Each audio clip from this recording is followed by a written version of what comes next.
turn off the air conditioner this morning because it's cool and not smoky. Oh So my God, I will never complain about having to close all the windows and stuff for recording a podcast again after having to have everything closed for like over a week. yeah, I opened the window when I was woken up late and was like, oh, it still feels warm, but then the cool air started coming in and it was like, oh, this is the best. And then I fell asleep and then I woke up half hour later and by the dog to do this podcast.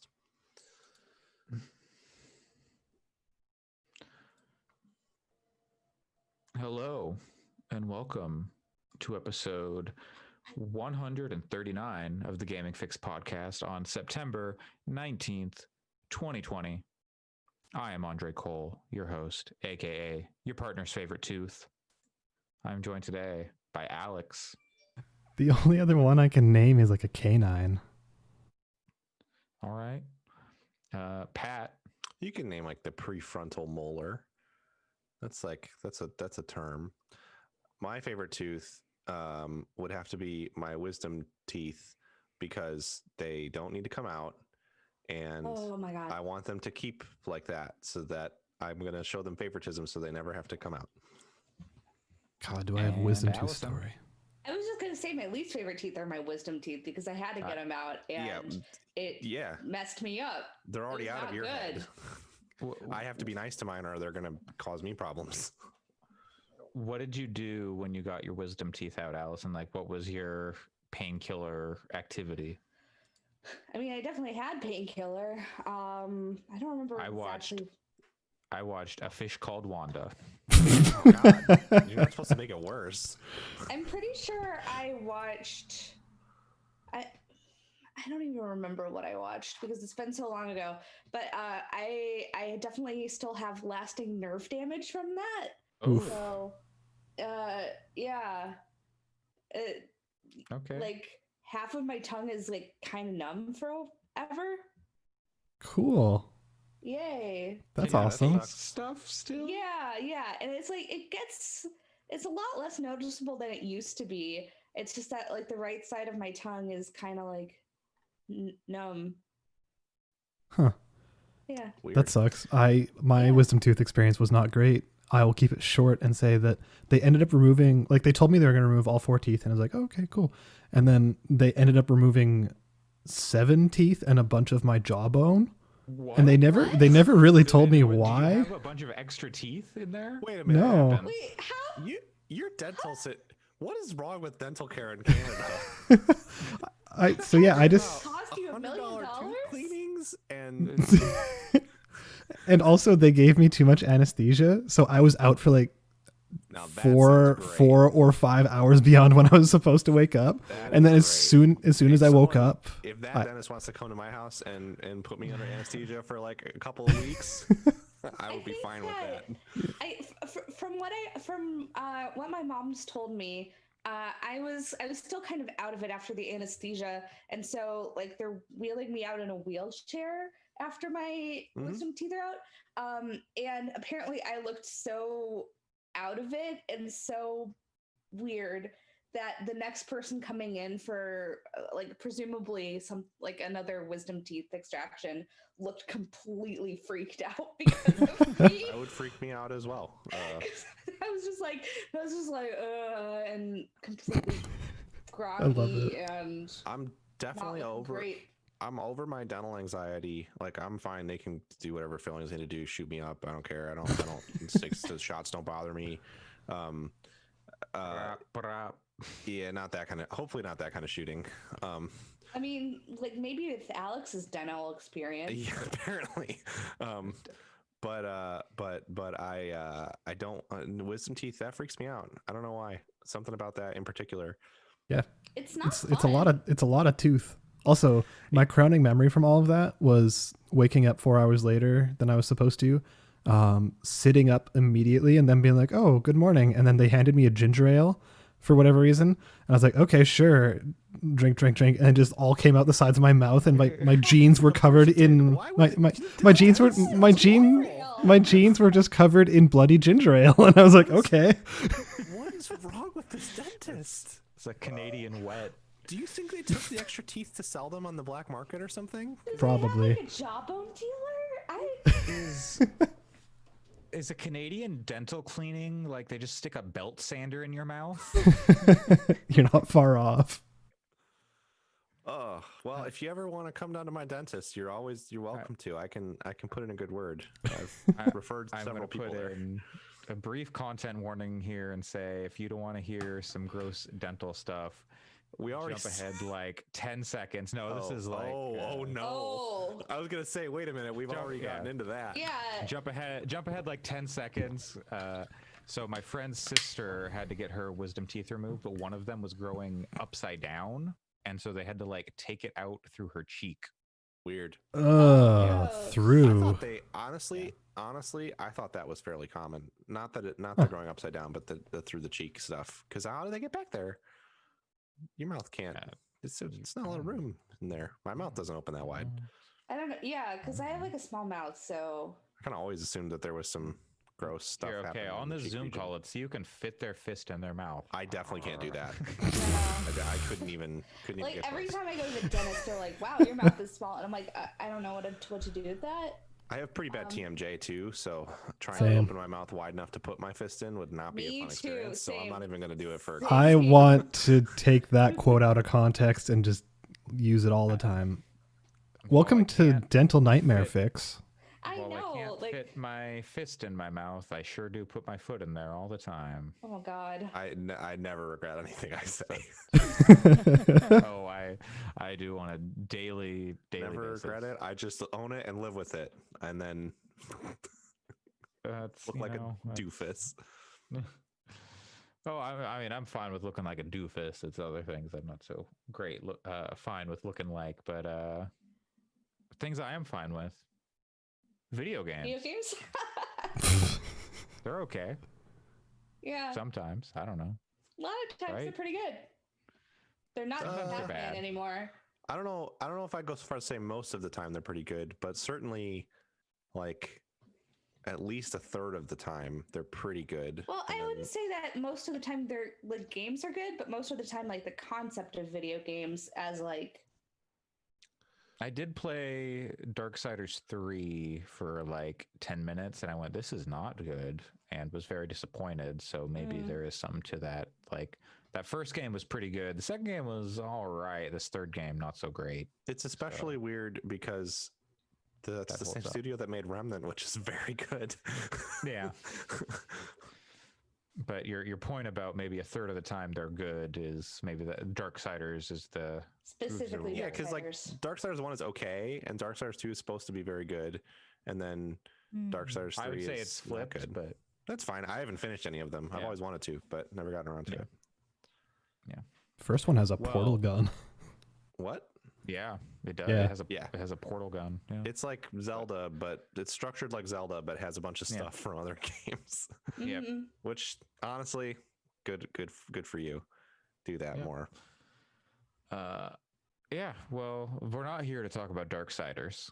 As tragic as the end of that series, I don't know, maybe they'll It's not the end. actually I think finish they- it, but I think they're going to make more for sure. I think that I mean, game, if they make it better than Darksiders 3, if they do like the Yeah. actual, here are the four horsemen together, and it's a co-op service game Oh Mhm. no. with loot Mhm. and daily missions, that and will weekly happen. challenges. I would almost put money on that right now that will happen. Who's gonna make Look, it? Gunfire will make it. Maybe. I mean, they're made making Remnant, that which prequel is- to Remnant. They're making know, that which before is- the Ashes. That looks like a pretty small thing to me. Maybe. My perception of that is that it's not a huge game. I bet you anything that they will make a Darksiders game because they made Remnant, which has co-op and like isn't a service game, but they supported it and stuff. On and launch date, added more PlayStation content. 6. And I would have said that would have been something they could have gotten Gearbox to do, but now Gearbox is making their service game. So Yeah. Yeah. Well, who is making Godfall? I don't know. I don't think it's Gearbox. Gearbox. Is publishing. I don't They're think it's publishing Gearbox it. Central. I think it is a Gearbox studio, but I don't think it's the Borderlands team. Is it? It's not People Can Fly, is it? What are they? What are they doing? No, Are they People Can doing Fly are making Outriders. the Outriders. Yeah. which actually sounds pretty good. I'm kind of into that. I'll check that out. And knowing it's like a like there's a finite end and it's not a service game. It's a remnant, not a Destiny, which that's cool. I'm more into that. It's Counterplay actually is making Godfall. What have they done? Who? So they have people that have worked on Destiny in the studio. Their game that they have done is Duelist, which was a really, really good collectible tactics game. It was interesting. Yes, it was great. It just didn't hit very hard, but the art was incredible and it was really fun and really well made. It also was a turn-based pixel art tactics game, not a third-person action game. However, the world of Godfall was inspired by the Stormlight Archive, the First Law, and Foundation series. So, there you go. And the gameplay from the Monster Hunter series. So, according to this article, Andre is making a face. What was the game? No. This is Godfall. Godfall. Okay. These are the inspirations for Godfall. Okay, I had a very cursed thought, and that just kind of like took over my brain. And that's, what if Avengers was a gacha game? Like the console Avengers, Marvel's Avengers was a gacha game. It is a gacha. Everything was the same, and everything was the same, but instead of getting loot, you got new like roles of characters. And you were picking like, I'm going to play my rare Tony Stark, or I'm going to play my super rare S rank Captain America. So the problem with that is that exists already on mobile. Oh yeah, no. But what if that was the console game too? But it was everything else was the same. Like the mission structure was the same. I would not play that game. That is a cursed thought. And also, it is a gacha game, but the gacha element is: will you or will you not be able to complete the mission? Try again next time, or to see if it crashes out or bugs out or lowers your stats randomly, or whatever. Yeah. Well, the GIFs in this Godfall interview are so much, and the screenshots are so much more interesting than anything they have shown of this game in trailers. I guess maybe I'll get Godfall. Yeah, I'm gonna play this game based on base.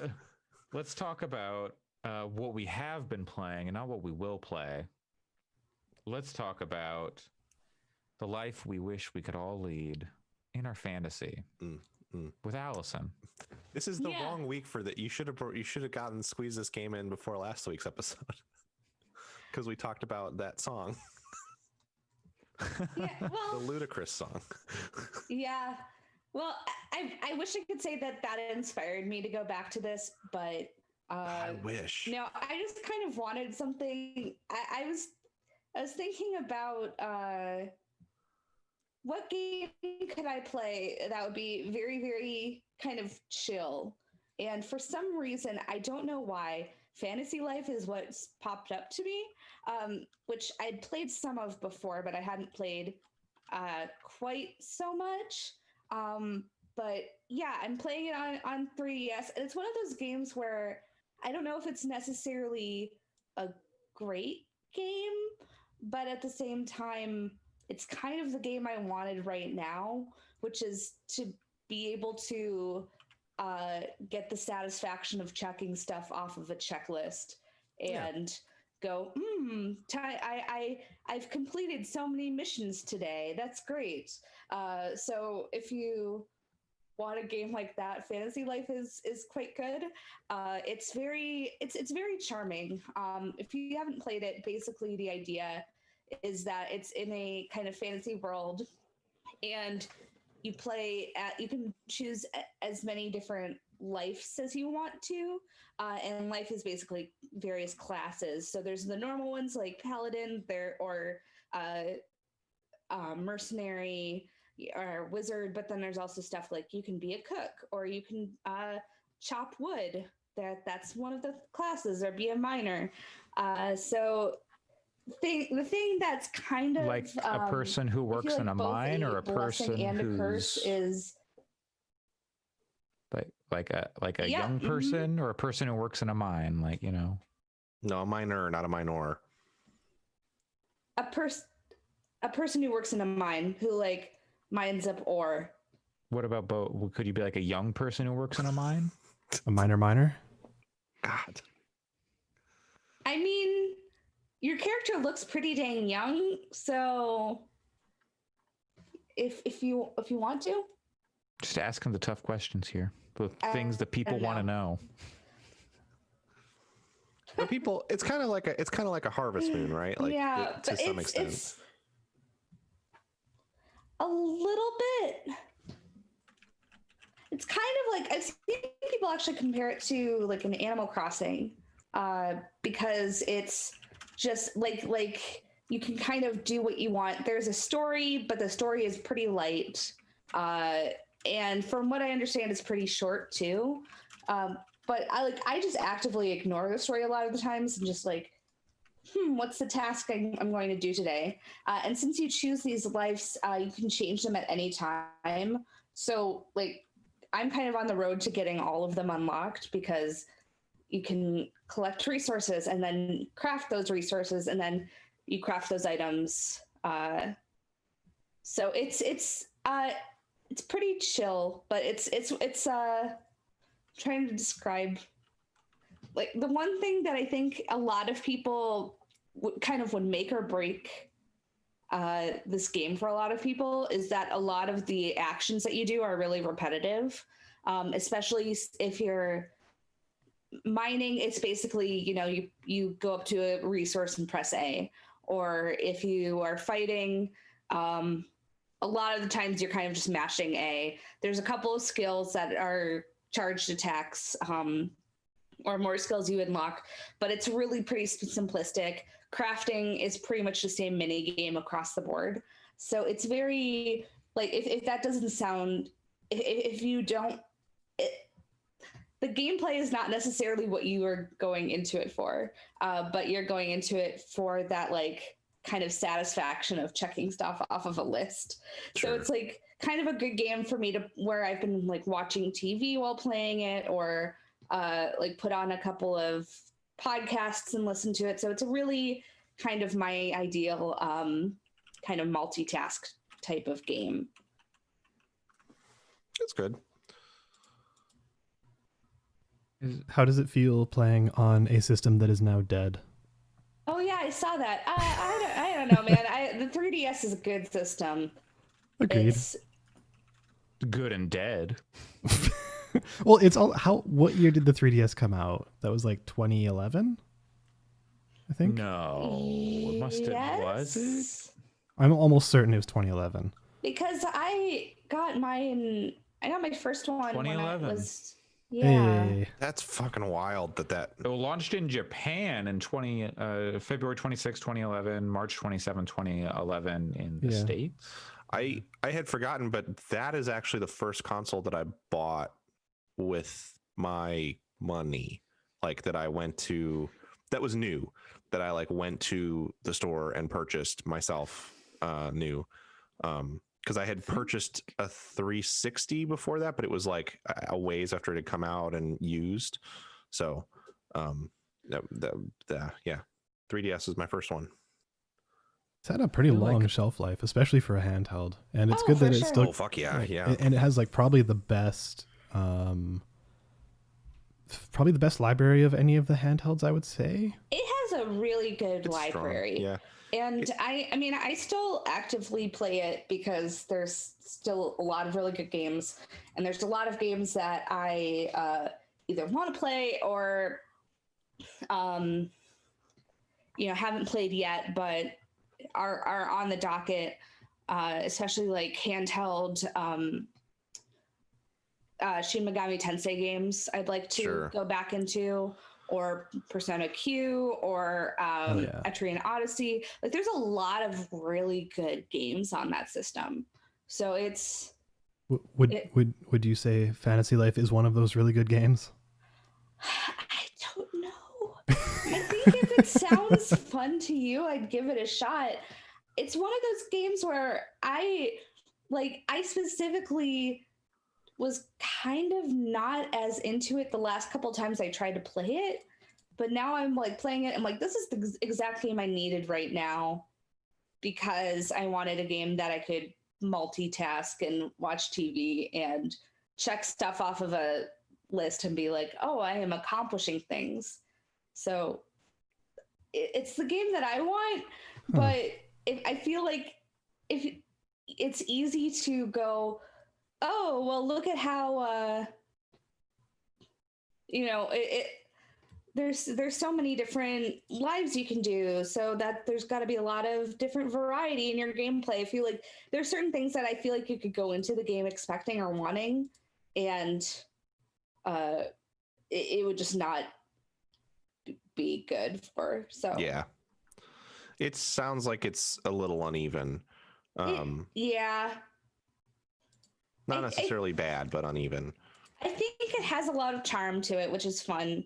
The story is light, but the writing is cute, and it's kind of I don't know how much longer I'm going to be playing it, but it's like for now it's kind of what I want to, where I can basically again put on like a couple YouTube videos and just go and do a bunch of missions and stuff.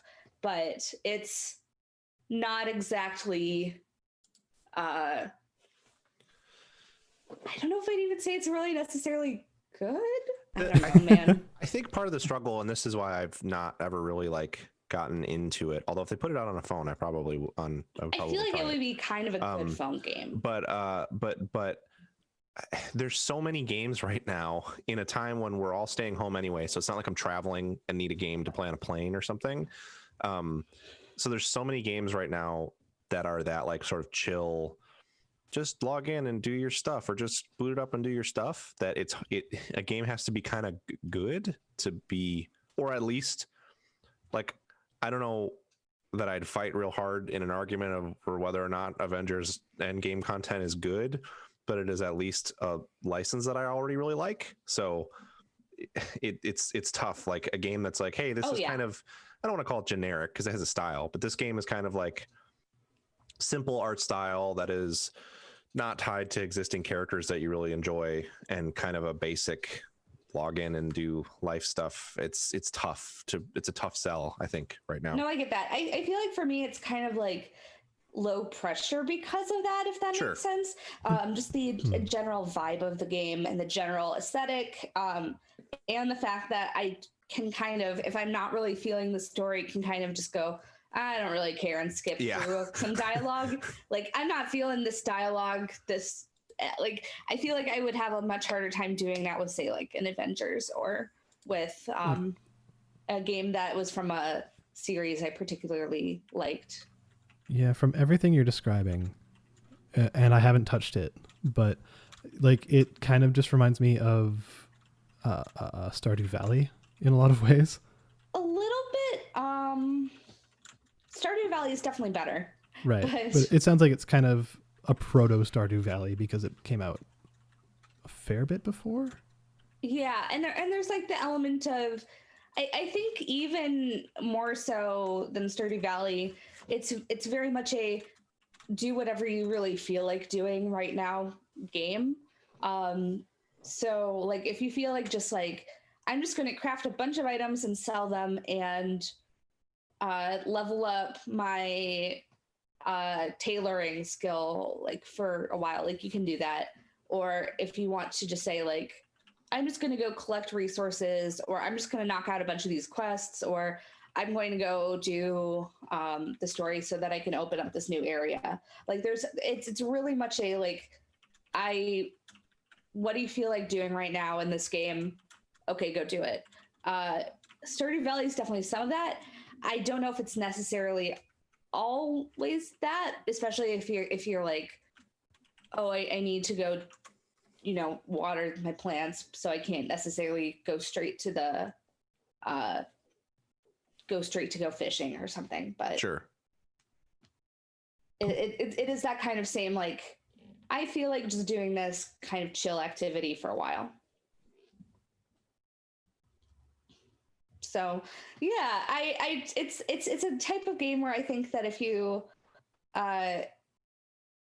could find it for cheap, like, and what I said sounded pretty good, I would pick it up. I I don't know what the price of it is right now, especially, or how tough it is to get, but yeah, I think it's, if what I said sounds at all interesting, I would recommend it. All right. Sounds fantastic and like a nice retreat from the real life. Oh God, yeah. That's Oh kind boy. of what I was wanting to. Well, let's go Wow. and talk about into another fantasy world where you can check off lists and I don't know, maybe watch some TV. Well, I don't know. You tell me how you play Super Mario 3D All-Star. I don't know how he says it. Yeah, so I use my Mario voice for my students a lot, and they're like, "Oh, he's Mario!" Ha ha ha. Yeah, so I got Super Mario 3D All Stars yesterday. I haven't had a lot of time to put into it yet, but I just went in. I went in and checked out each of the games really quickly, and then went back and played some more Super Mario 64, which I told you guys in chat yesterday, but I have to reiterate for the podcast, that game still slaps.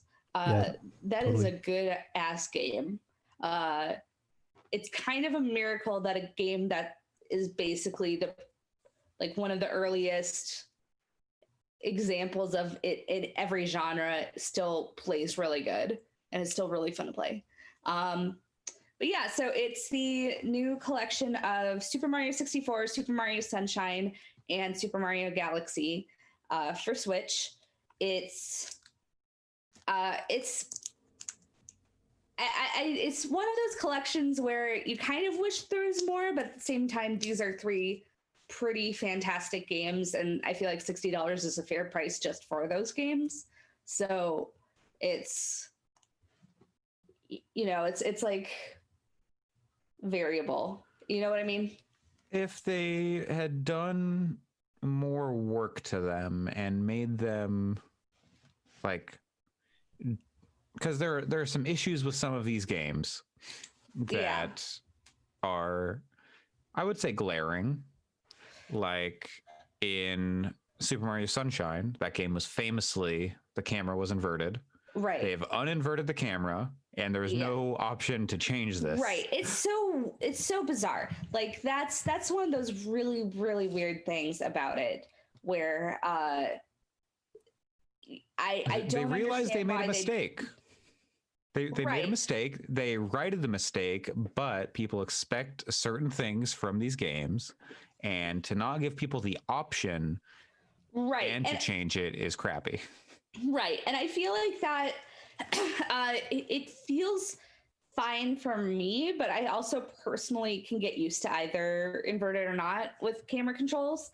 But I know a lot of people, especially, also the whole thing is that I haven't played Sunshine in like several years, so it's like you still have to get used to those controls, but it's very weird. And the one thing that I personally would have liked is if they had like extra stuff, like if they'd had here's some content that here are some images from art that was made, here's Mario's nipples and super high def. Yeah, but like if there was some level of like, here are some extra features to show off, like the development of Galaxy, and it's like Nintendo doesn't do that. I know. No.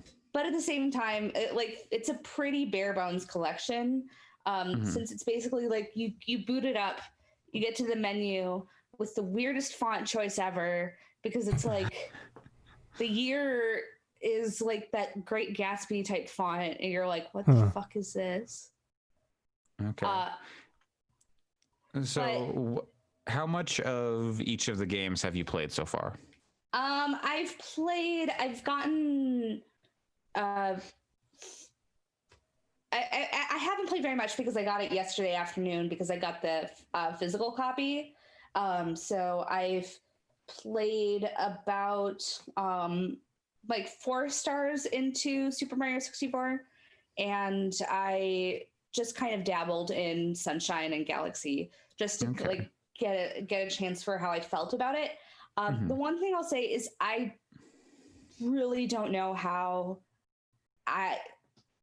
Galaxy is weird and handheld.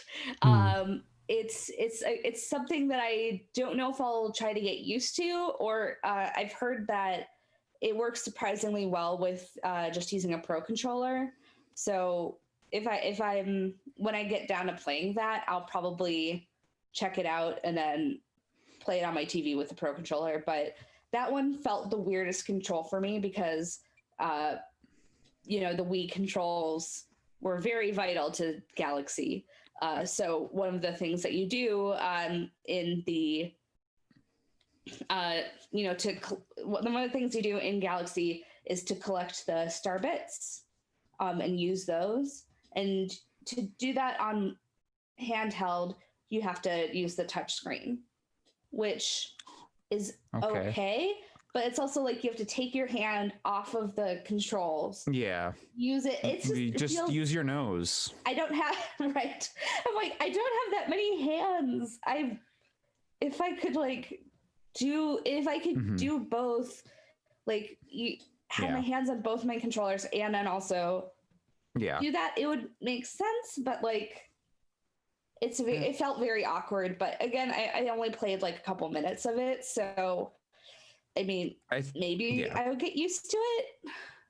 I think one of the greatest injustices here is I'm not a Mario fan in general. Like I'll play a game here and there, and I've spent very little time with Sunshine. But one of the main selling points of that game was using the analog triggers of the GameCube to do different like power levels of the flood pack that sprays water. The Switch does not have analog triggers, so it is full blast or nothing at all. But Andre, don't worry, they have that GameCube controller hookup. It doesn't work, right? That's the weird one. It'd be really cool if they could have sold you another. They could have sold people another controller and be like, best with Super Mario Sunshine. Yeah, totally. Yeah, the thing I'll say is that I did not really notice that an issue with that personally. And from what I've seen, I guess you're a low-level Mario Sunshine player. From what I've seen people say is like, there's really not that big of an issue with that playing later in the game, but it is one of the things that was really felt very kind of visceral and cool when I was a kid. So it's kind of a shame that it's no longer there. I don't know that I would describe anything about Mario Sunshine as visceral. Mario Sunshine is very good, okay? So I don't know. No, that's not a condemnation against Mario Sunshine. I just don't know that it's visceral. Only things that are visceral are good. So only Dead Space? But like the feeling of the analog triggers is very good in that game. Those are good triggers. For sure. GameCube is a really good controller. I wouldn't go that far, but it's got some good aspects. It's a good controller. It's one button short. Yeah, that's true. A proper analog stick away from being a great controller. Yeah, you're not wrong, but I'm not. I like the GameCube controller for the things that were designed to work with it, but it is just far from a great controller, I would say. But that's neither here nor there. I'm glad that you're enjoying it, but it is just infuriating to me that it is such a slapdash. Like, I don't know, we emulated some games. Like, God damn it, Nintendo. That's the part to me that is rough. Is the fact that they're just emulations. They clearly put the effort into Galaxy, for example, so that you can use the touch controls or that you. But not Galaxy 2. They put some effort into it, but at the same time, like Well, it's very weird because it feels like there are certain areas where they put a lot of effort into it, and there are certain areas where they felt like they put zero effort, and you're just like, and I'm pretty anti-game piracy here. Like I have a very strong opinions about video game piracy. But when you are emulating something, it sounds like not as effectively as one could do on their PC if they had a power. Not everyone has a powerful PC, but if you have a PC, you can emulate these games and tweak them more in doing so than with what Nintendo has given you here. And you're saying, and you can't buy it after March 31st, 2021. I'm kind of like, it's very weird. I'm not going to buy this thing. The one thing I'll say is that it does run potentially better than the original games. That's good. Have you made it least. to dire Not docks? hard. No, which is not hard.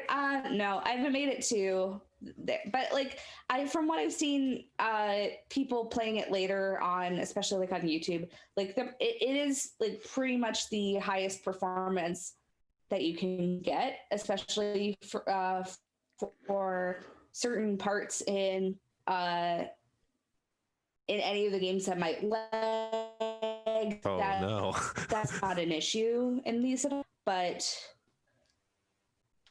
You had like deep robot for a second there. I had like, as you said, God, lag. no, you why? lagged It was as beautiful. you said lag. It was wonderful. It was good. No. But we Yeah, understood but- what you meant. Yes, your point came Okay, across. good. Yeah, so it's performance-wise, it's great, but at the same time, like, it's very like, it's a very mixed bag because it's like these are three of the greatest games of all time. I will stand by that. But the package is weird, and I'm like, Nintendo, you could have done better.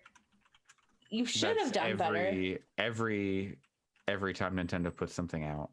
you should have Honestly, done for better. real. And it's like Nintendo, if you like, I feel like this is I don't know, it's very frustrating because I feel like you could do better. Like, you have the potential to do better and you have the capability.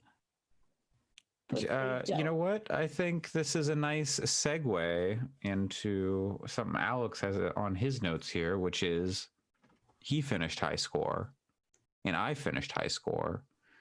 In one of those episodes, I think it's the last episode, talks about Nintendo jumping to the Super Famicom or the Super NES.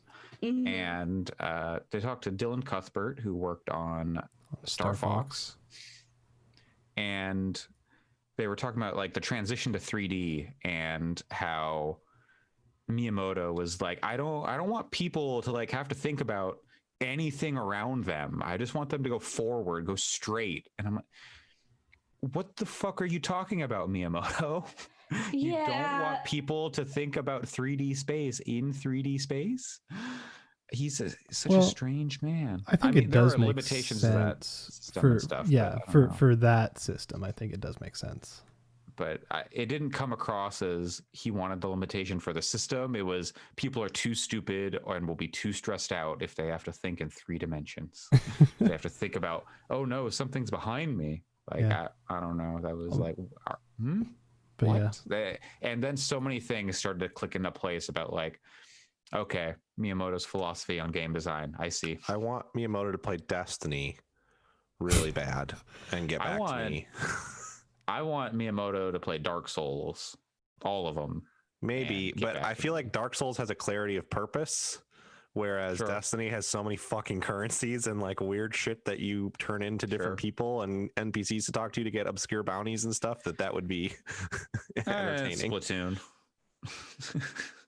You know, Splatoon is the closest thing to Destiny that the Splatoon 2 is right there. It's got it's got like the Horde mode. Yep. It's got the Crucible. You know. Yep. Splatoon 2, you're correct, does not make sense. It's got loot, or it's got it's got gear that you can flip. It's a good game it's a good game. It's a good game. Yeah. It's got events.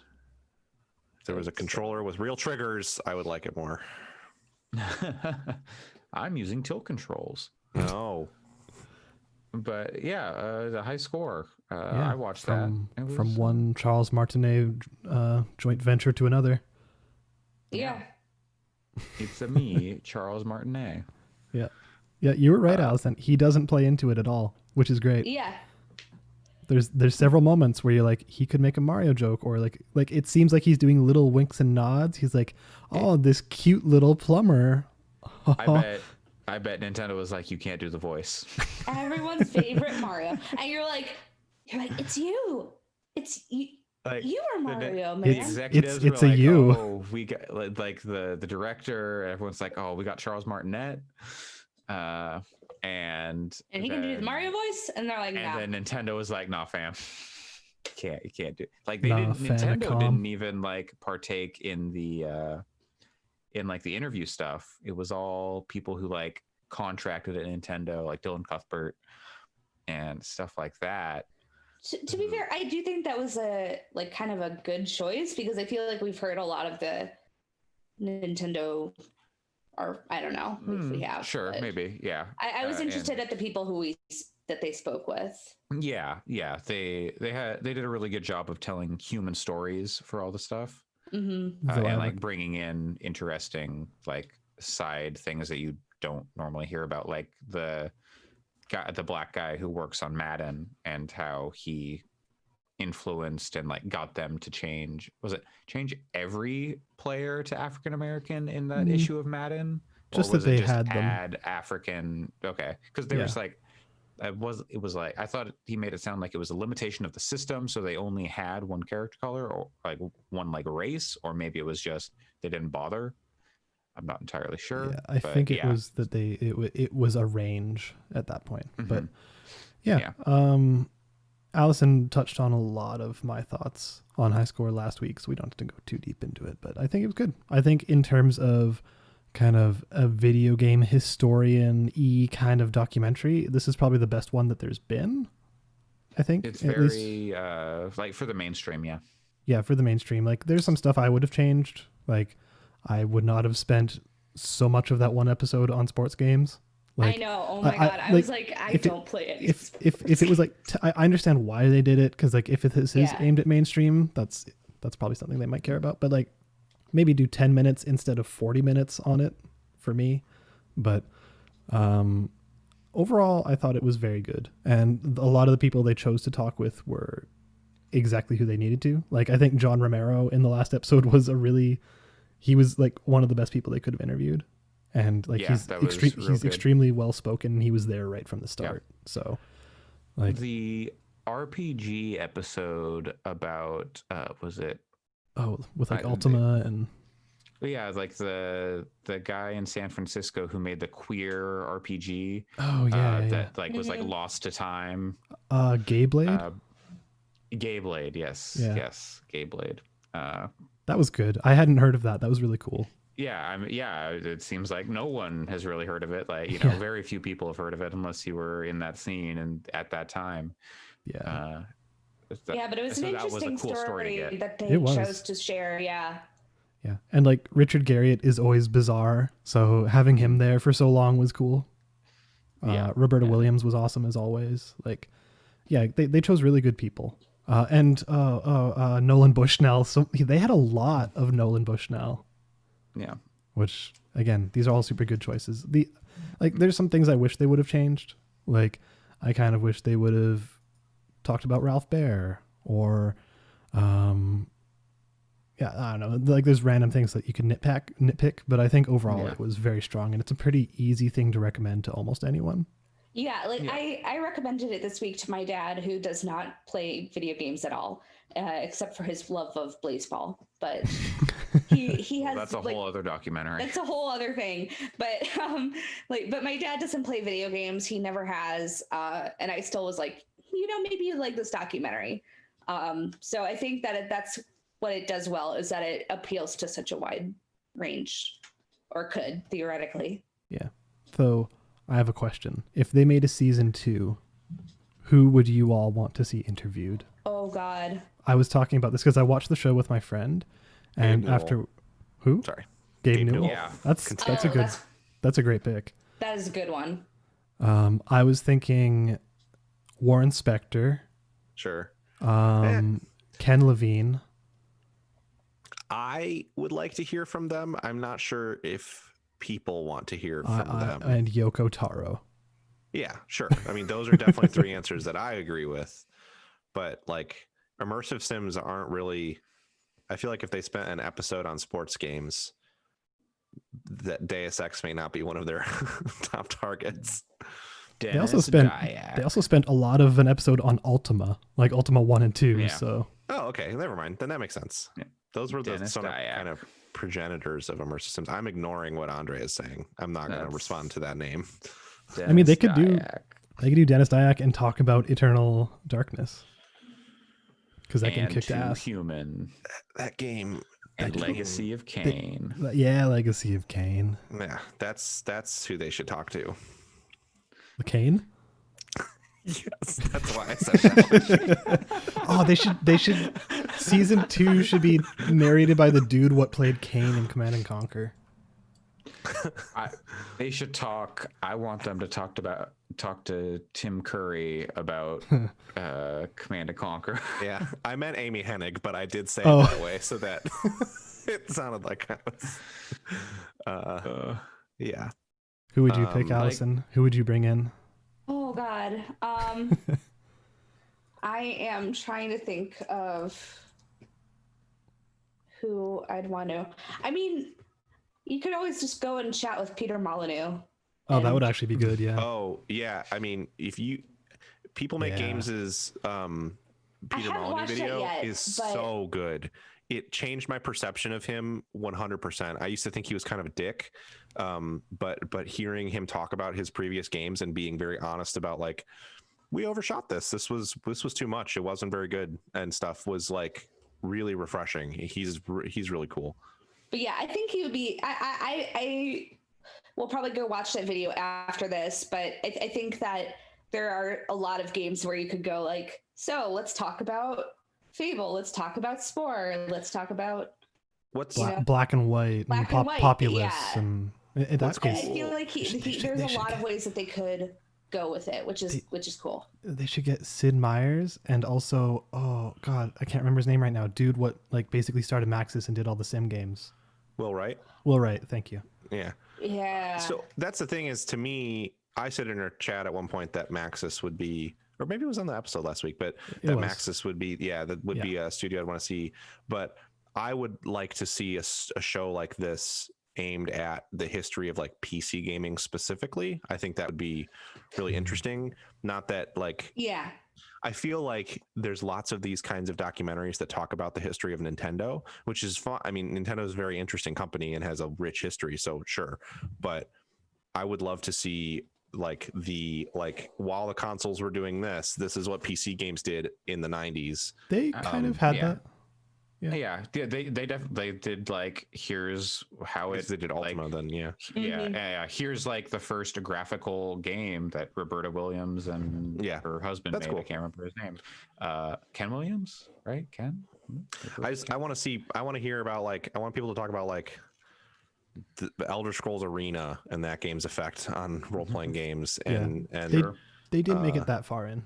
But yeah, right. Yeah, like I think that's just like the time frame they were working. Yeah, in. yeah. Like, And maybe they'll do a season 2 where they go wider or Yeah. go further I hope they closer do. to now. That'd be cool. I hope they do. I would like love to to see see the N64, PS1 era stuff, just because Yeah, that's 'cause when they I did- started coming into games. Yeah, they did have an episode talking about the first console war between like Sony, or not Sony, Nintendo and Sega. And like they talked about Sega Talked about a Sega lot. Visions. So it would be cool for them to throw back to that and be like, hey, remember how Sega was such a huge competitor and some points they won the console war for a little while? Yeah, then they died. Then they were gone. Because Sony smote them down. And then they were like, oh god, we need to release the Saturn right now. And then Oh died. God, yeah. yeah, like that would be I was that would be actually really thinking a lot interesting. about the Saturn with this entire week. Why? It was actually really fascinating hearing the stuff from the people in charge of marketing for like Nintendo of America. Oh, at yeah, that was time, cool. And like the the fights they were having over Nintendo Power, be like, this is how I want to design it, and all the Japanese people being like, what are you doing? No. Yeah. Yeah, those were really great. And then the Sega stuff too. Yeah, I think that show is a pretty easy recommendation. Yeah. Well, I don't know. There's other stuff here that it was probably an easy recommendation. I don't know. You tell me. Other stuff on your list. I assume you like the rest of this stuff. That's why it's here. Sure. Let's just kind of let's go for a quick one. Let's do an easy recommendation. Sure. I randomly, as someone does, clicked into YouTube and was given a recommendation. I was like, you know what? Sure, let's check this out. I haven't seen this before. Let's poke it and see what happens. And that was a recommendation for There's the only YouTube. a small chance it's something fascist. That's a fairly large chance, but you can at least close the video quickly. I don't know that I've run into that. Anyways, but I was recommended a video by the YouTube channel Oddheader, and he's an interesting channel. I had not really been familiar with him before, and the video that was recommended to me was 10 craziest discoveries of the Nintendo 2020 leaks. And usually those top 10 lists or whatever, I'm like, oh god, whatever, who cares? This is not a numbered list in a ranking. It's just like more Jenny Nicholson style of here are 10 items in a numbered list because the internet likes numbered lists, but there's no like, number 1 is just as valid as number 2, etc. And it's really interesting. Like, that video was really good. I'll put a link to it in the show notes, as well as Pat's Peter Molyneux video, which he recommended. And it's really cool because he dives into super esoteric stuff and like Easter eggs and unsolved mysteries of like, stuff that shows up in games, and you're like, huh, like think if you were playing Half-Life 2 for the first time and you're like, oh, if you zoom in over there, you can see the G-Man, and like, what's he doing? And like, same thing happened in Half-Life 1, but or like probably but like if you were playing like, I know when I was a kid and renting a lot of games, like you would play a ton of that game and try and find every secret you could. Like, I remember playing Perfect Dark and finding all of the cheese that was hidden, like that kind of stuff. Okay. Like he's talking about things similar to that, but like way deeper, and stuff that's like hidden in files, and like people are clipping through walls to find. It's like stuff that is never meant to be found, but gets found. And he kind of talks about the history of that, and like who found it, how they found it, and like, theories behind it. Yeah, and I feel like after you mentioned this in our chat yesterday, I went and watched a bunch of his videos, and I feel like a lot of content like this tends to recycle the same several examples. Oh, yeah. Like, do you know you can see the G-Man there? It's like, yeah, I do. Or do you know that if you look up, then you see the weird things in Galaxy 2? Ooh, spooky. Spooky. Yeah, and it's like, those are interesting the first few times you hear them, but then like you've heard them a million times. Whereas I was pretty impressed that a lot of this stuff seemed to be pretty, like you said, like esoteric, or stuff I hadn't heard of before, or stuff that you're diving through the files and you find weird stuff. So those were interesting watches for sure.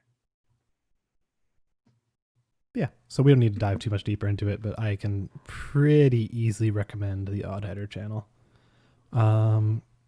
So since we're kind of doing a rapid fire round, I'll jump into, I finished A Monsters Expedition, which we talked about last week. I think it took me... How expeditiously did you complete the expedition? Probably, my count on Steam said 9.9 hours, so 10 hours. That's not bad. That's pretty chunky. Yeah, and there's more I could do. I did not get all of the achievements. And you're casual. Yeah, I know. There is stuff I kind of want to go back and do, but I want to finish some other games first and get back to it. And I would say that game gets really hard.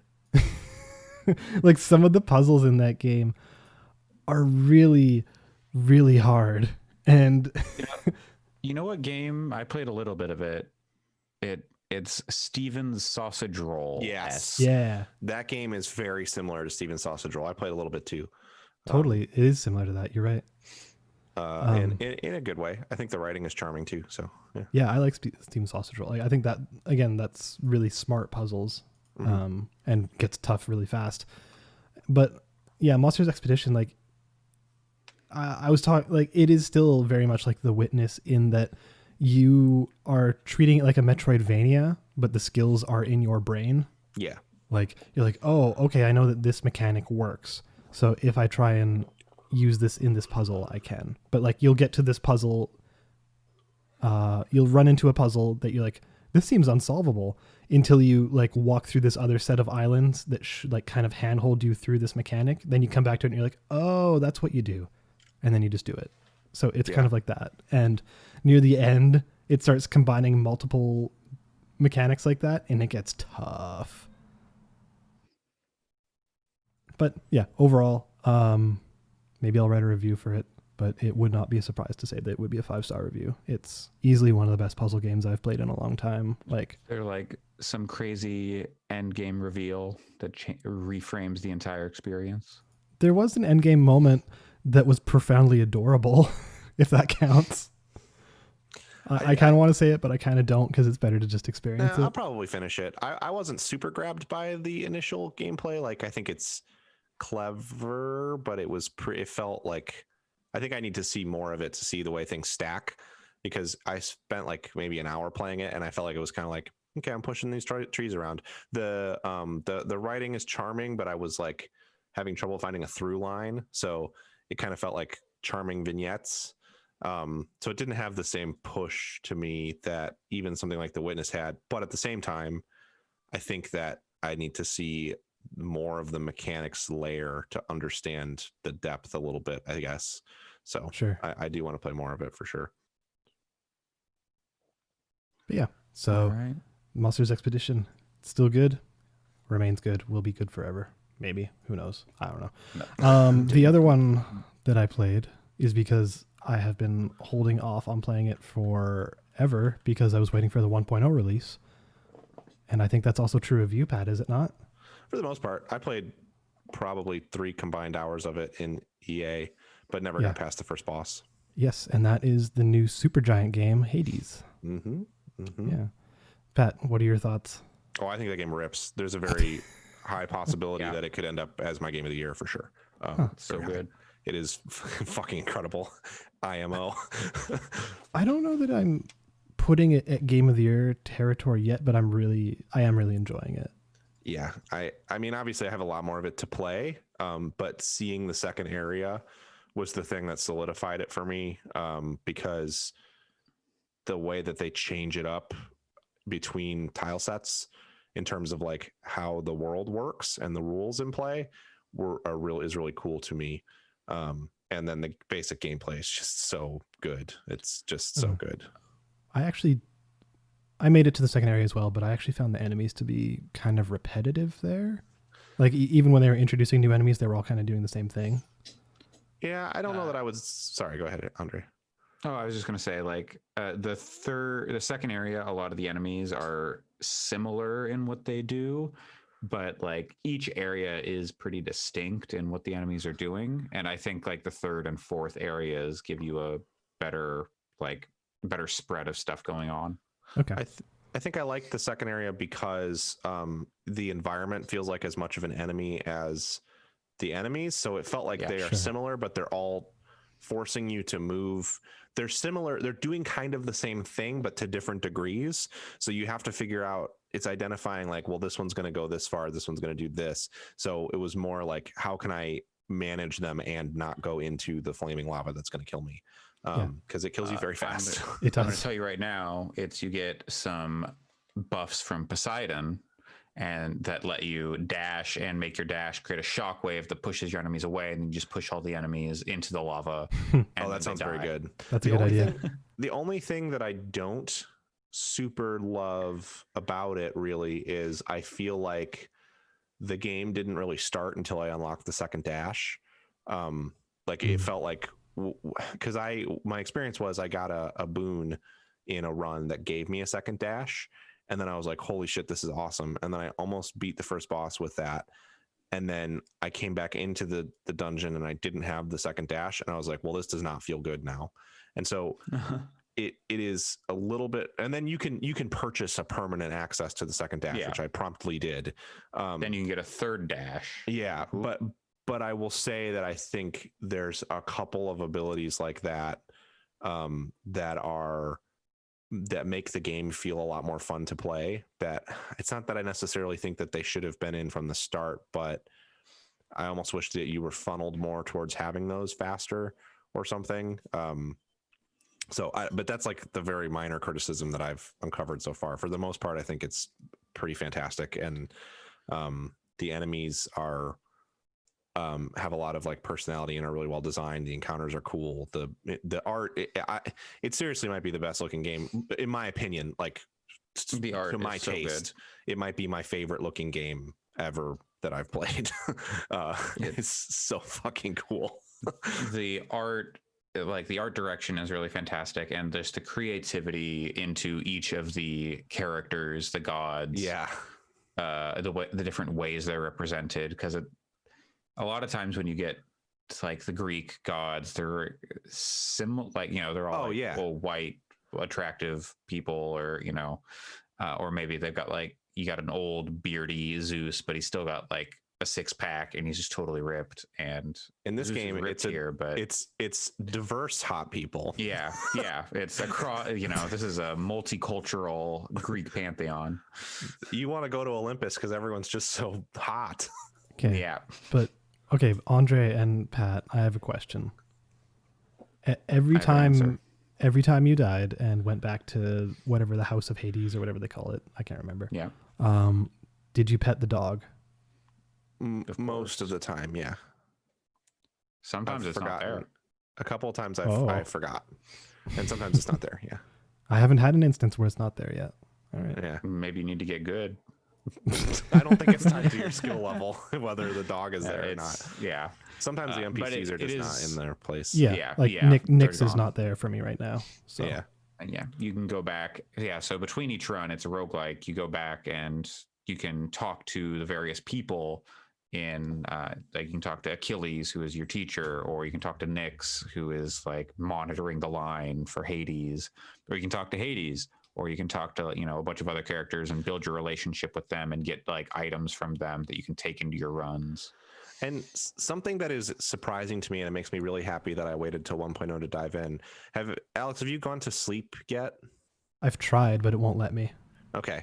So I want to be very careful about like how much I talk about the story going forward, but the story in this game is really cool so far anyway. I mean, maybe it falls off. It's interesting so far, yeah. It's kind of it gets a lot more interesting when you have that first sleep sequence, because they deliver some narrative stuff then that is interesting. It's not like, whoa, oh my God, there's something up.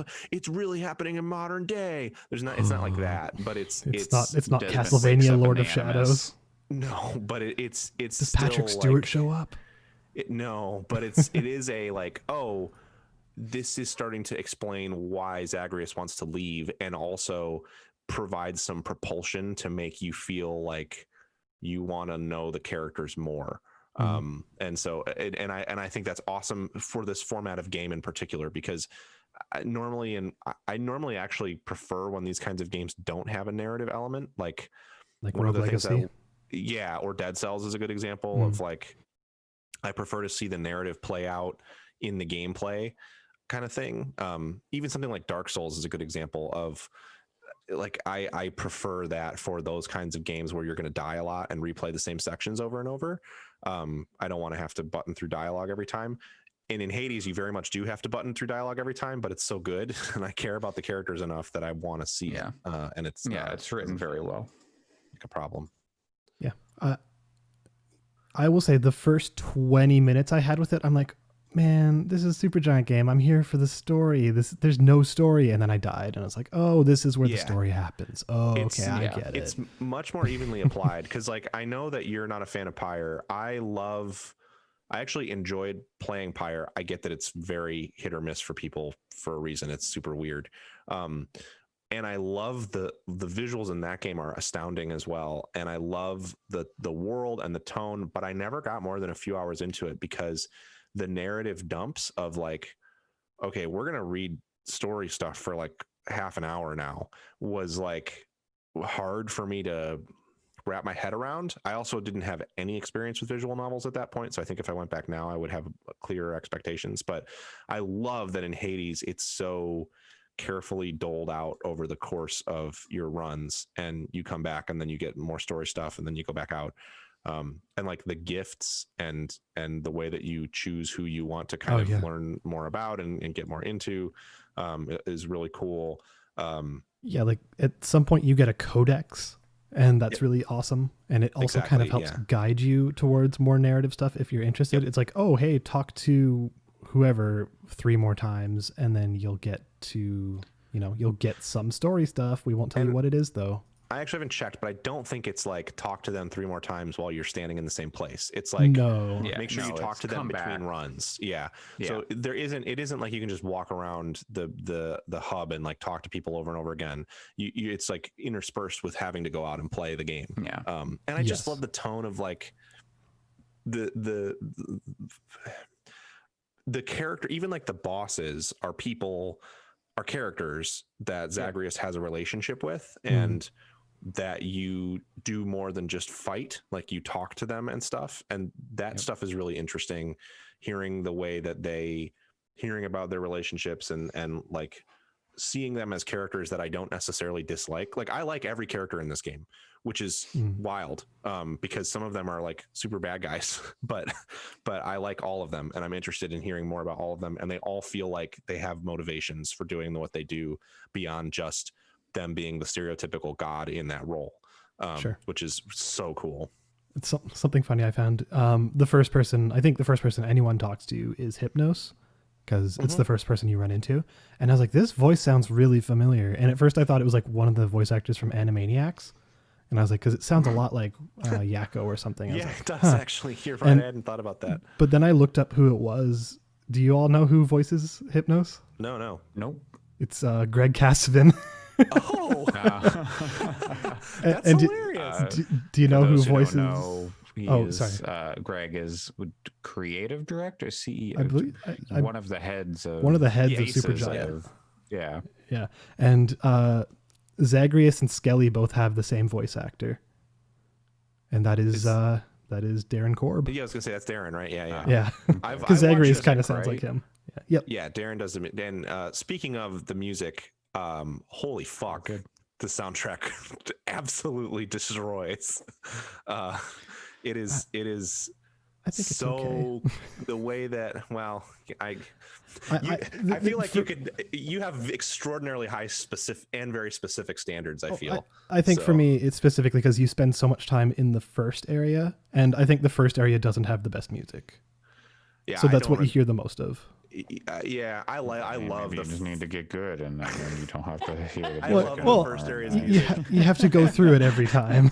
when it kicks into like heavier, when you're fighting like larger fights or the boss and stuff, I just am like, oh my fucking god, this is so awesome.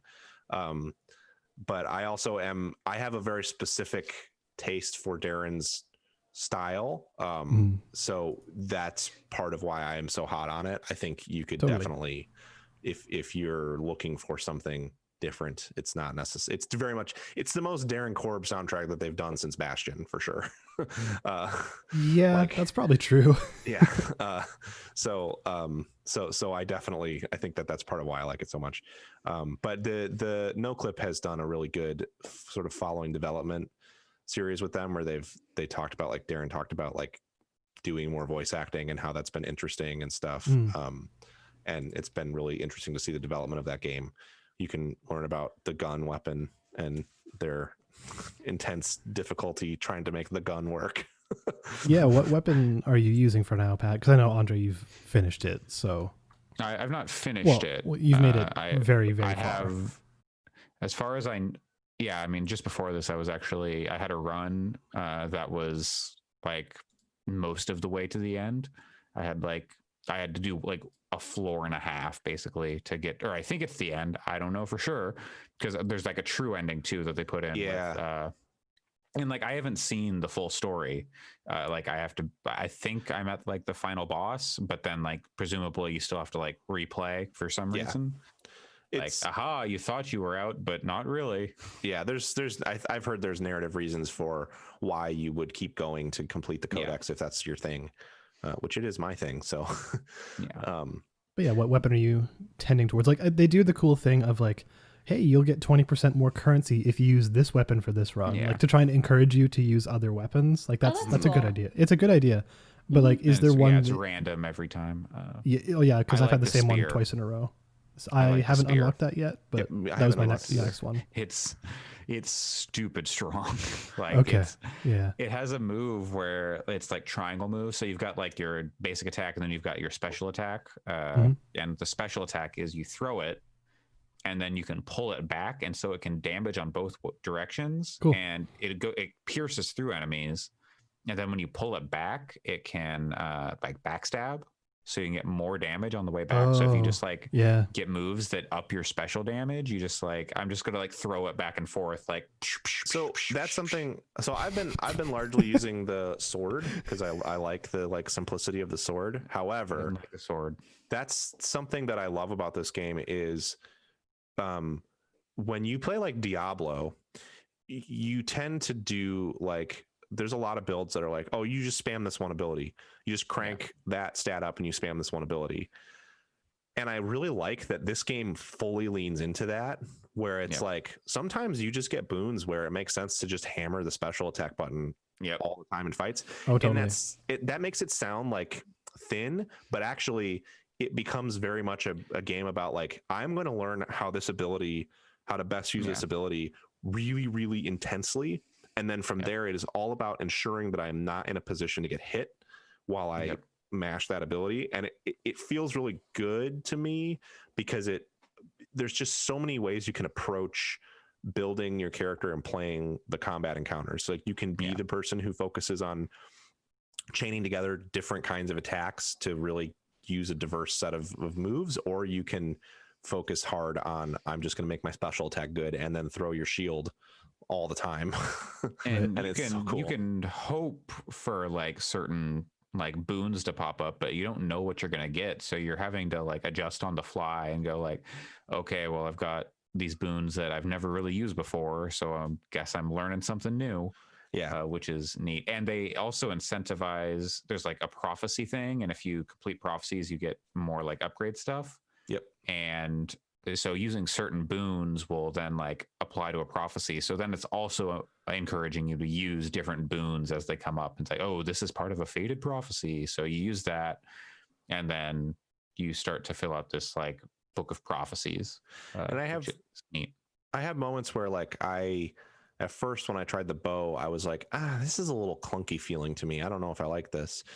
But as you start playing it, there's boons you get that then change the way that it works in such a way that it suddenly goes from being kind of slow and clunky and not feeling as good as like the sword or the shield into, oh, now this shoots a lot faster and the arrows leave a trail of something. And when I dodge and shoot, I leave like blades behind me and stuff. Like it's really cool how you can be a little sour on a weapon at first, but the way that you build it over the course of the run makes it different and better.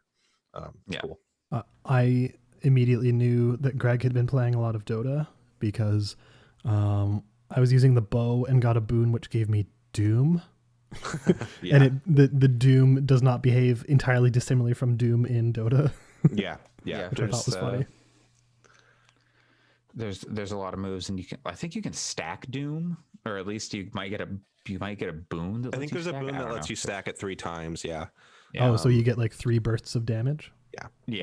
And then you have like a magic ability, and you can like if you get the magic ability on them, then it like stacks damage and you get that like 3 times. And so you're just like stacking damage on all these Believe crazy you ways. can turn boon explosion damage into AoE as well with another cool. Yep. Doom. I'm sorry, with another boon.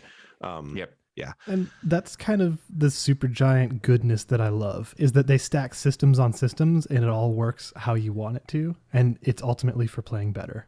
Yeah. Yep. Like And Transistor tried that, and I think it was somewhat successful, but not entirely.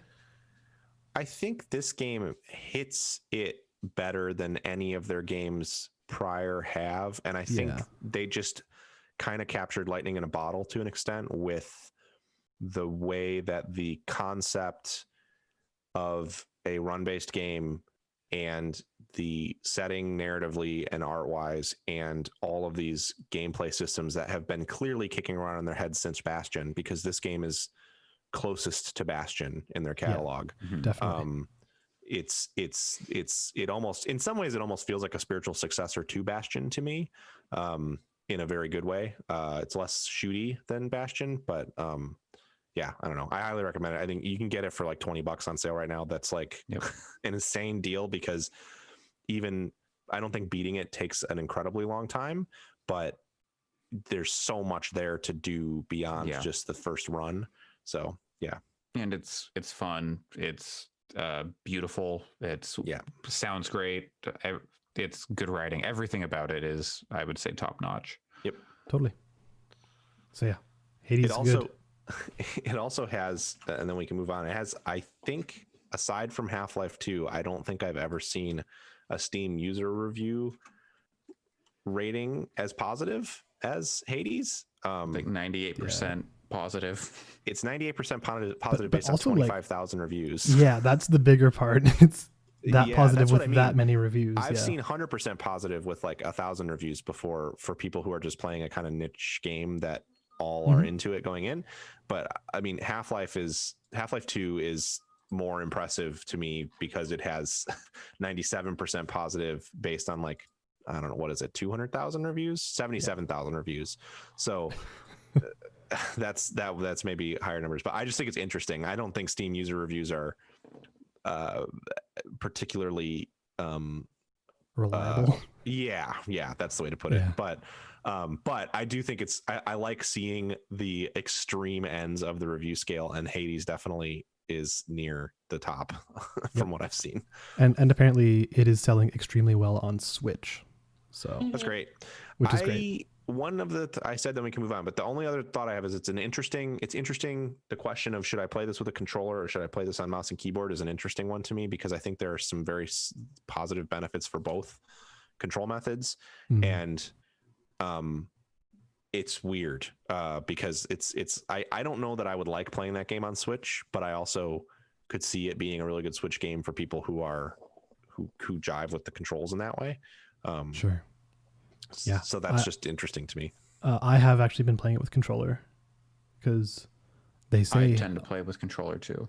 I was going to do mouse and keyboard, but then I got to the main menu and it said at the bottom in yellow text, recommended to play with controller. And I was like, okay. Oh, maybe I'll switch to playing with controller more then, because if I didn't notice that, and if they're recommending that, then that makes me more inclined to play with the controller. Maybe we should try playing with a PlayStation controller. I don't know. Yeah, that's I usually I've use an been playing Xbox that. controller. I've been playing with this bad boy here, which our stream cannot see, or the video version and audio version cannot see. Sorry, but it is a DualShock, so yeah. Anyways, DualShock, Hades. it's not on the PlayStation. That's illegal. Wait, is it not on the PlayStation? Not Not yet. yet. I don't think. It's coming. Isn't It's it coming. just Okay. Switch and December PC? 31st, I think, is their release date for the. Oh, okay. Wait, really? I think so. That's what I Weird. saw. That sounds like a placeholder ass date. Yeah, it may be that was a placeholder in the article that I was reading. So Interesting. Anyways, Hades is good. I'm going to continue playing it. Yeah, I'm Yeah. definitely gonna have to play it soon. I think It you would sounds like it, really Allison. good. yeah, think you'd like I to. do think you would like it. Honestly, I think like one of my friends was saying like, "Oh, that looks really cool, but it looks a little bit intense for me." That is the only reason why I might say someone might not like it, because it is pretty intense. I mean, it's not super high pressure because you play a bunch of runs, and maybe I'm just terrible at it, but that first boss fight is like, it's intense. It's really hard with the sword. Yeah, Yeah, it's maybe hard that's with the all it was, sword. is that I was playing with the sword. Once you get like every other weapon is so much better for it. Yeah. Just Yeah. because and like Yeah, having that second dash, it becomes easier as you go through. Yeah, Yeah. When I got to her with the bow, I beat it the first time. I was like, oh, okay, Yeah. that was way easier because you can actually dodge her damage. Yeah. Um, There's a lot of like figuring out what works against each boss and knowing the strategy and being prepared for it. Oh, that reminds me of one other thing I want to say about Hades. Sorry. Then we can probably move on. But I like that you can use the traps to your advantage. Yep. Like there are basically pressure plates in each map or in most maps where if you walk on it, spikes will pop up, or you'll walk on it and it'll cause like basically a turret to go off pointing at like that pressure plate. And like you can yourself run into it and dash off. And if you have aggro from an enemy on you, like it'll attack the enemy too. So like you can get like a big chain of enemies following you, walk into one, and then it just like obliterates like most of them. You're like, okay, cool. Yeah, or if an enemy walks over it, it'll trigger too. Yeah, so you can just push by them in. themselves, so you don't even have to be near it. Though I did like the attention to detail that like if it's a floating enemy and it's a pressure based plate, it won't go off. Yep. Which I thought was that's and good. Yep.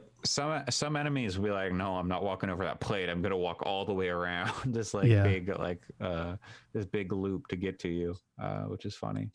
Yeah. Hades is real good.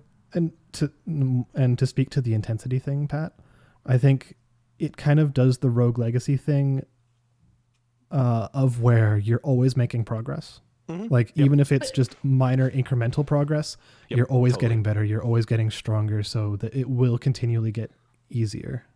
Yeah, and I really love Rogue Legacy, so I think that's good. But I think that's one of the good things about those types of games is that it has the roguelike feel to it, but also you still have some level of progress, which is I think good. Yeah. Totally. Well, you know what might be a good way for you to test out this game with a controller, Pat, is to stream it to your phone and use this new doohickey you bought. Yeah, I was going to say, speaking of controllers, I don't know if Hades would stream well. I don't know how that would play over latency. Maybe it's not. a little tight. And also, I don't know if you can do it with Epic. You can certainly launch the Steam Link app and then minimize Steam on your PC and just get your desktop on your iPhone. But I don't know if you can. Oh, we lost you, Andre. Can't hear you. Muted. Wait, This mic mute button.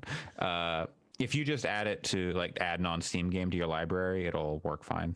Yeah, maybe. And then launch it from big picture mode. It'll perfect, beautiful. But anyway, I picked up one of the Razer Keyshis for iPhone, which just came out. It's been out on Android for a little bit. I saw them because Microsoft was sending them with xCloud Game Pass care packages to influencers and streamers and stuff. And I was like, that controller actually looks pretty good. And then I looked at a couple of reviews. Linus Tech Tips did a really good review of it. And that thing is the real deal. It is an impressive controller for mobile. You have to set expectations a little bit because the field is pretty bad for mobile controllers. Prior to this, the very best option for playing games on mobile would be in my opinion, to use a phone clip and put it on your DualShock. Sure. But that's unwieldy, and I have not yet encountered a phone clip that doesn't drop it on your face if you're laying in bed and you hold it up above you. I'm sure one exists, but it's not the best solution because it also is weighted funny when you have my phone is heavier than a DualShock, so having a big hunk of plastic and metal on top of the DualShock isn't the best feeling. So I've not been too impressed with controller solutions for phones, but this Razer Kishi is really cool. It has really good analog sticks, console quality, almost not quite as good as a DualShock or an Xbox controller, but significantly better than the Switch's analog sticks and in the style of an Xbox controller. And then it has actual analog triggers. I don't know how analog they are in games, how well that's supported in games, but they slide instead of click. And there's a little bit of plastic scraping that you can feel, but it's not terrible, and it gives you some resistance. So that's really good. And then the buttons are a little mushy, but they're fine. I mean, they're totally functional. And the D-pad is like a connected D-pad. It's still a little mushy as well. But And to be clear, unlike a controller that you're holding and is clipped to your phone, these are slapped to the side of the phone, right? Like yeah, a so Switch. it opens up. It's very much like a Switch, except that you are dropping your phone into the middle of it instead of attaching things to either side. Although one of the real selling points of this controller is you connect it via Lightning port on one side, and then you kind of wrap the other side around it, and then it has a tension band that holds it in place. It feels really sturdy. It doesn't feel like it's putting stress on the phone to me. Right. I will say I can't fit it in my phone's case, so I have to take the case off, which is probably my biggest complaint with it, but ultimately pretty minor. And because it's wired, it just works. You don't run into issues where like, oh, all of a sudden now there's a little bit of lag or whatever that sometimes can happen with Bluetoothing controllers. Instead, it's just like always functional while it's hooked up. So I played some racing games with it. I played some Oceanhorn with it. And it feels like really, really, really good to use. It's so much so that I would say I actually prefer putting this controller on my phone and using it than I do using the Switch in handheld mode. Cool. The issue being that there still are not games that are like, there are some, like I'll probably use this to play Monsters Expedition and stuff. So there are cool games that exist, but Play that Samurai Jack game. yep, I'm going to play that too. The mobile game landscape is like games that are good with it's not just a good controller that you need. You also need games to play it with, and there's not a ton of those on mobile. I tried to play some.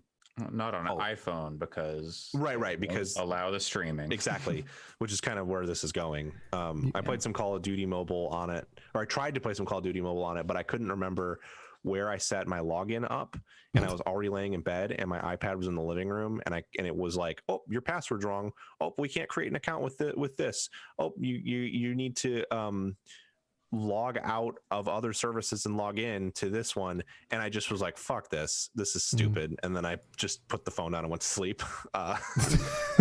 So that's mood. And I bring that up because it's a common problem with these games, because mobile games are just, the landscape that has been created for them is such a fucking nightmare that to some extent that is a little sad for the fact that this controller is as good as it is, because I can tell you right now, playing Call of Duty Mobile with this thing is probably one of the best handheld shooter experiences you can have, because Call of Duty Mobile is pretty solid.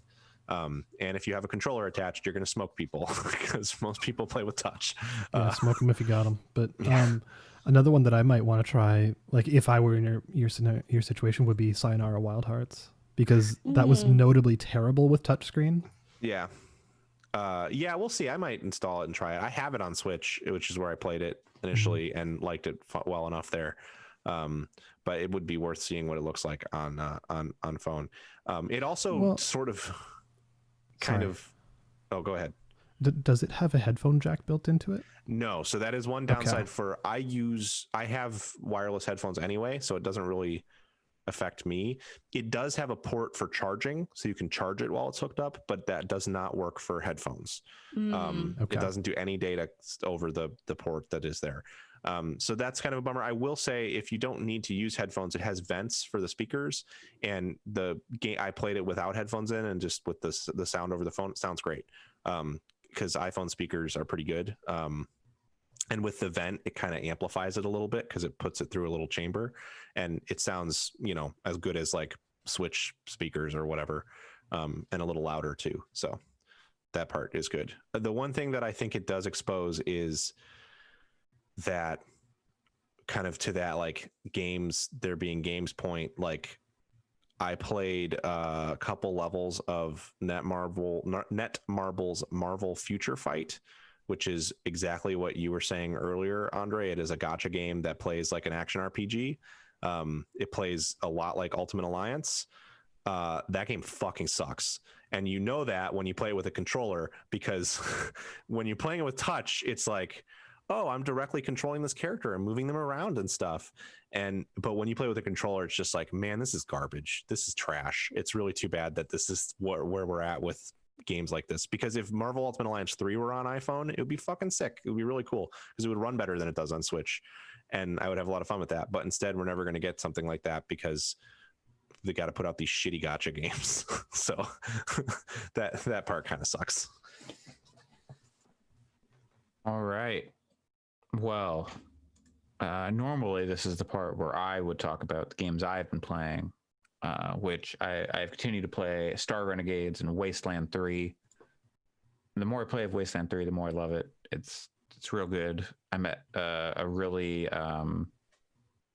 parrot who is very, very angry and just talks shit to its owner all the time. And like swears at him, and its sole purpose in life is to make its owner miserable. But I walked up to the owner and was like, hey, how much to buy your parrot? Without sight unseen. And he's like, I don't think you want this parrot.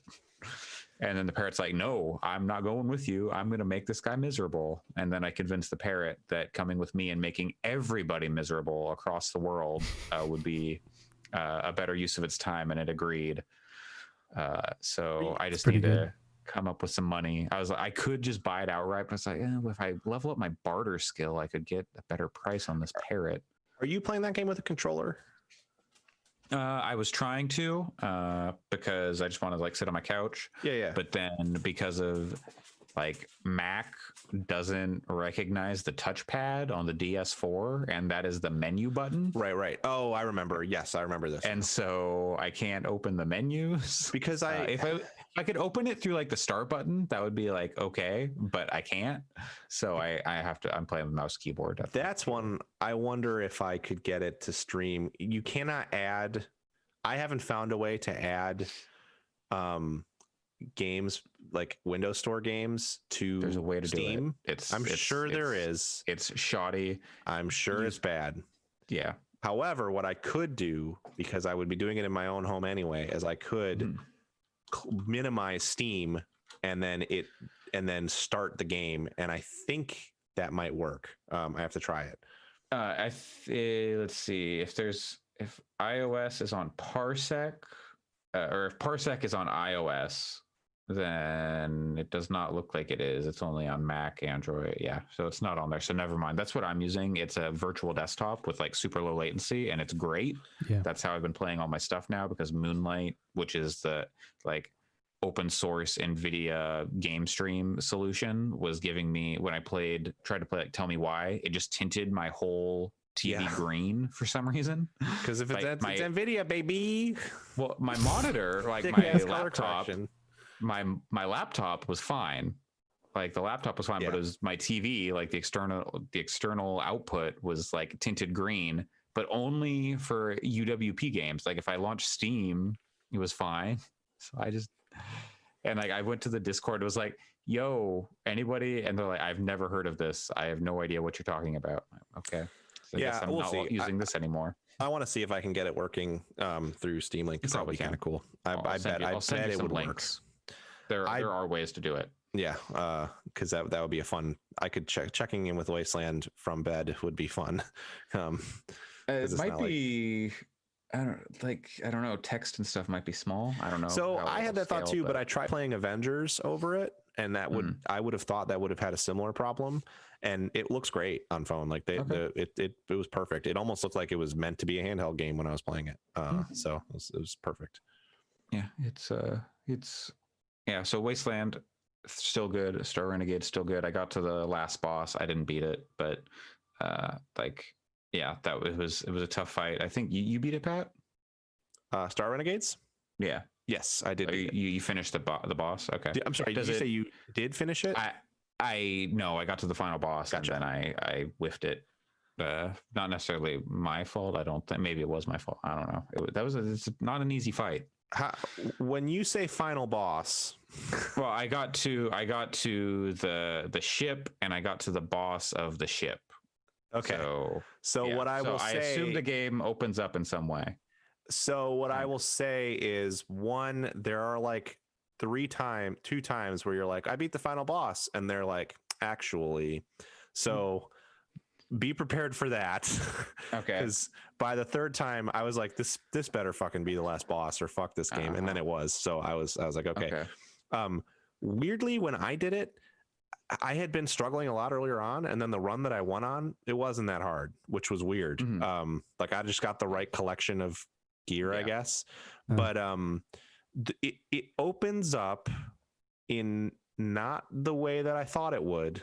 Like I still don't know why there's a huge fucking throne room. However, the conceit for continuing to play it is very interesting and cool, and I should play another one. It's not as big of a thing as you would think. I kind of expected it to be a larger shift, but it is just enough to make me go, yeah, I should check out a few more runs of this. This would be fun, because they do a neat thing with the way that the ending is sort of set up, that forces you to change the way your whole run is going to be structured. Basically, without spoiling anything, they basically make it so that you can't just use the same team that you're good at all the time. They kind of force you to swap up your team comp. Based on what you've said, I can predict exactly what the end of this is, I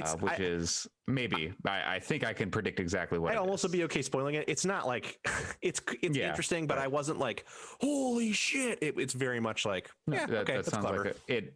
If it is what I think it is, that's a cool conceit. Yes, as a spoiler conscious person, if I had heard this spoiler ahead of time, I wouldn't have been pissed off because it's not a huge deal. But I'll let people discover it themselves.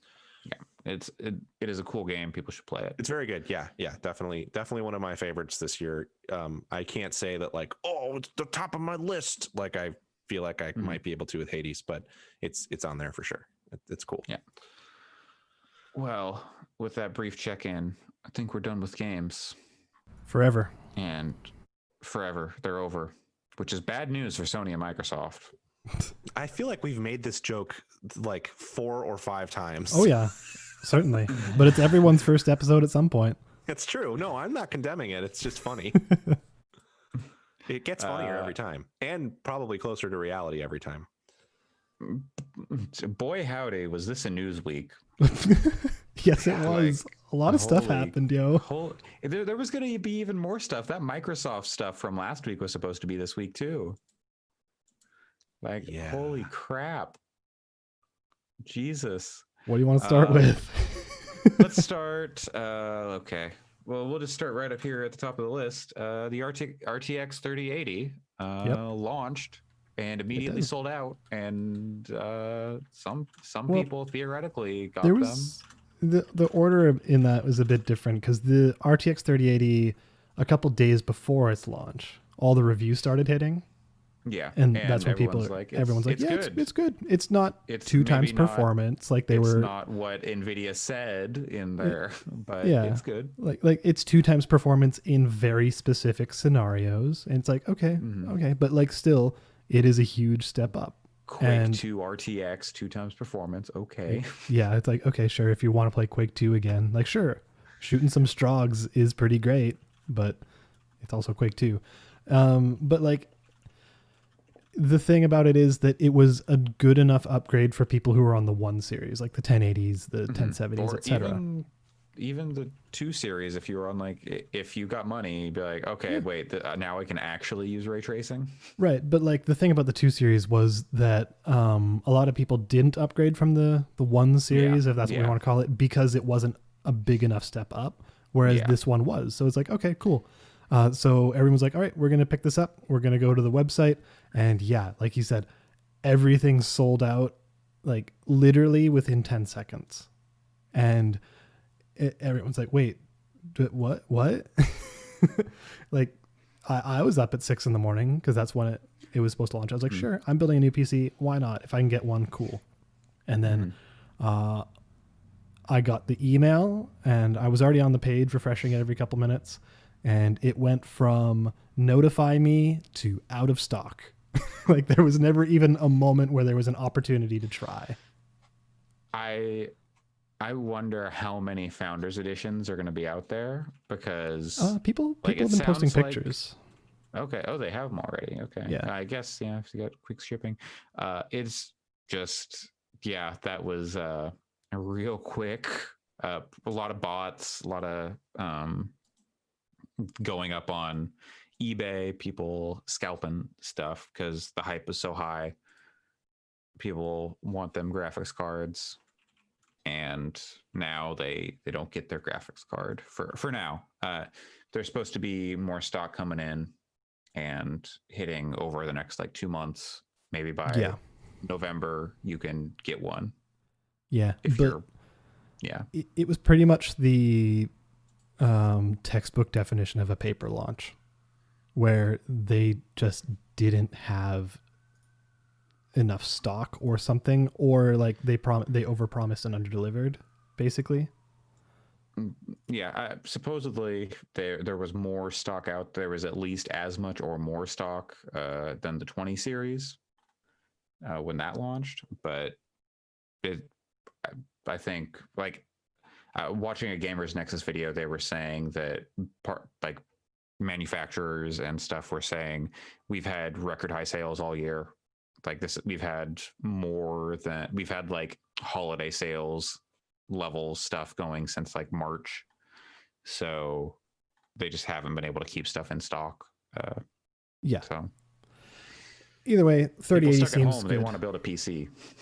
Yeah, I mean, good. Glad it's good, and I'll probably get one at some point. But yeah, just as it stands, it was one of the worst GPU launches I've seen, or computer hardware launches, just because it was so hyped, everyone's into it. And then like 90% of the people who got it were bots. And like that sets a weird precedent. And there's an easy way to get around that. NVIDIA could just change their policies and finally accept pre-orders. And like, put a CAPTCHA on there or something. We'll talk about pre-orders in a little bit here. I think we're going to let Allison had to depart due to technical difficulties. Yeah. Yes, unfortunately, but she left literally the second I was about to say goodbye, Allison. Yeah. I felt bad because she was clearly like hanging in the call to wait until we counted her out. But also, I was literally about to say it. I missed when she said it earlier. There's a lot to keep track of. But yes, so that is the status of the RTX 3080. We'll see what happens with the 3090 this week, next week. Yep, this coming week. Yep. Okay, and then the 3070. I just want to see benchmarks for the 3070, even though I'm not going to buy one because it's still like also if $900 here. Dear listener, if you are purely using your computer for gaming, don't get a 3090. Just it's such overkill. Don't do it. It's a production card. I mean, hey, who are we to tell you what to do with your money? I mean, you should get like a 3080 because that's going to be your best bang for your buck. But I also think like 70 is probably the best bang for the buck. But I also think like if you are someone who is if you are someone who wants to play Cyberpunk, for sure, if you are wanting to run a full sim cockpit with the current Microsoft Flight Simulator and also interested in loading in a bunch of mods to it that like are more taxing, and live your best life. You're going to be able to then get a Threadripper because that game is CPU bound. But I understand where you're going for, but like for 4K stuff, I can maybe see a case. But like that's what I mean. In a lot of cases, 8K flight sim, baby. Yeah, the 3090 is just don't do it yet. Hey, I got all this extra space in my case for these expansion cards that are never going to get filled. What else am I supposed to put in there? I feel like if you have that much money that you can toss at building a PC, it's like you're looking for dumb shit anyway. I don't think there's a lot of people who are like, oh, I finally have enough cash together to build a PC. I gotta wait until I can get a 3090. I don't know how much that exists. Although on the Beastcast a while back, Ron Funches was talking about how he has a Titan, and I was like, why the fuck do you have a Titan? Yeah. At some point, that just seems like a status thing. But yeah, I got money to burn, and it was clear that he did not have money to burn. It was more that he wanted to buy the most expensive thing, so that then, because he was under the perception that then it would be the longest time before he would have to upgrade it again. Mm-hmm. And that's why he was asking about buying a 3090, because he was like, I want to do that again, so I don't have to buy another one for another 5 years. Yeah, which that's fair. I can see But that. also, I think to your point, you could buy a 3080 and not have to buy one for another 5 years too. Yeah. You'll be good for quite a while. Oh man, we can leave this after this, but the internet, just watching comment sections and stuff like that, people don't understand how VRAM works. People keep talking about, oh, it's only got 10 gigabytes of VRAM. That's not enough. Rah, rah, rah, rah, rah. There's a It's very so specific dumb. reason for that. And I'm not going to tell you that I understand how VRAM works, but I also understood that this is problematic. A lot of games now have a bar, and as you turn on visual options, the bar fills up. So it makes it seem like VRAM is the thing that's causing your bottleneck when that is clearly not the case. Yeah, I know it's enough about it to understand that there's a lot of components in a video card that matter. But modern video games, like in Modern Warfare, you can turn on RTX and then it's like, oh, that ate up 30% of your VRAM bar. But if you turn off motion blur, then you save 10% of the VRAM bar. And then if you try to go over the limit, it goes like, oh, your VRAM is overtaxed. The thing is, y'all need, y'all being people who are talking about that, need to look up VRAM allocation versus VRAM usage, because that is allocation. It is using a certain percent of what's available to it, it is allocating a certain percent of what is available to it. It is not necessarily using it. It might allocate 5 gigabytes, but be using 256 megs.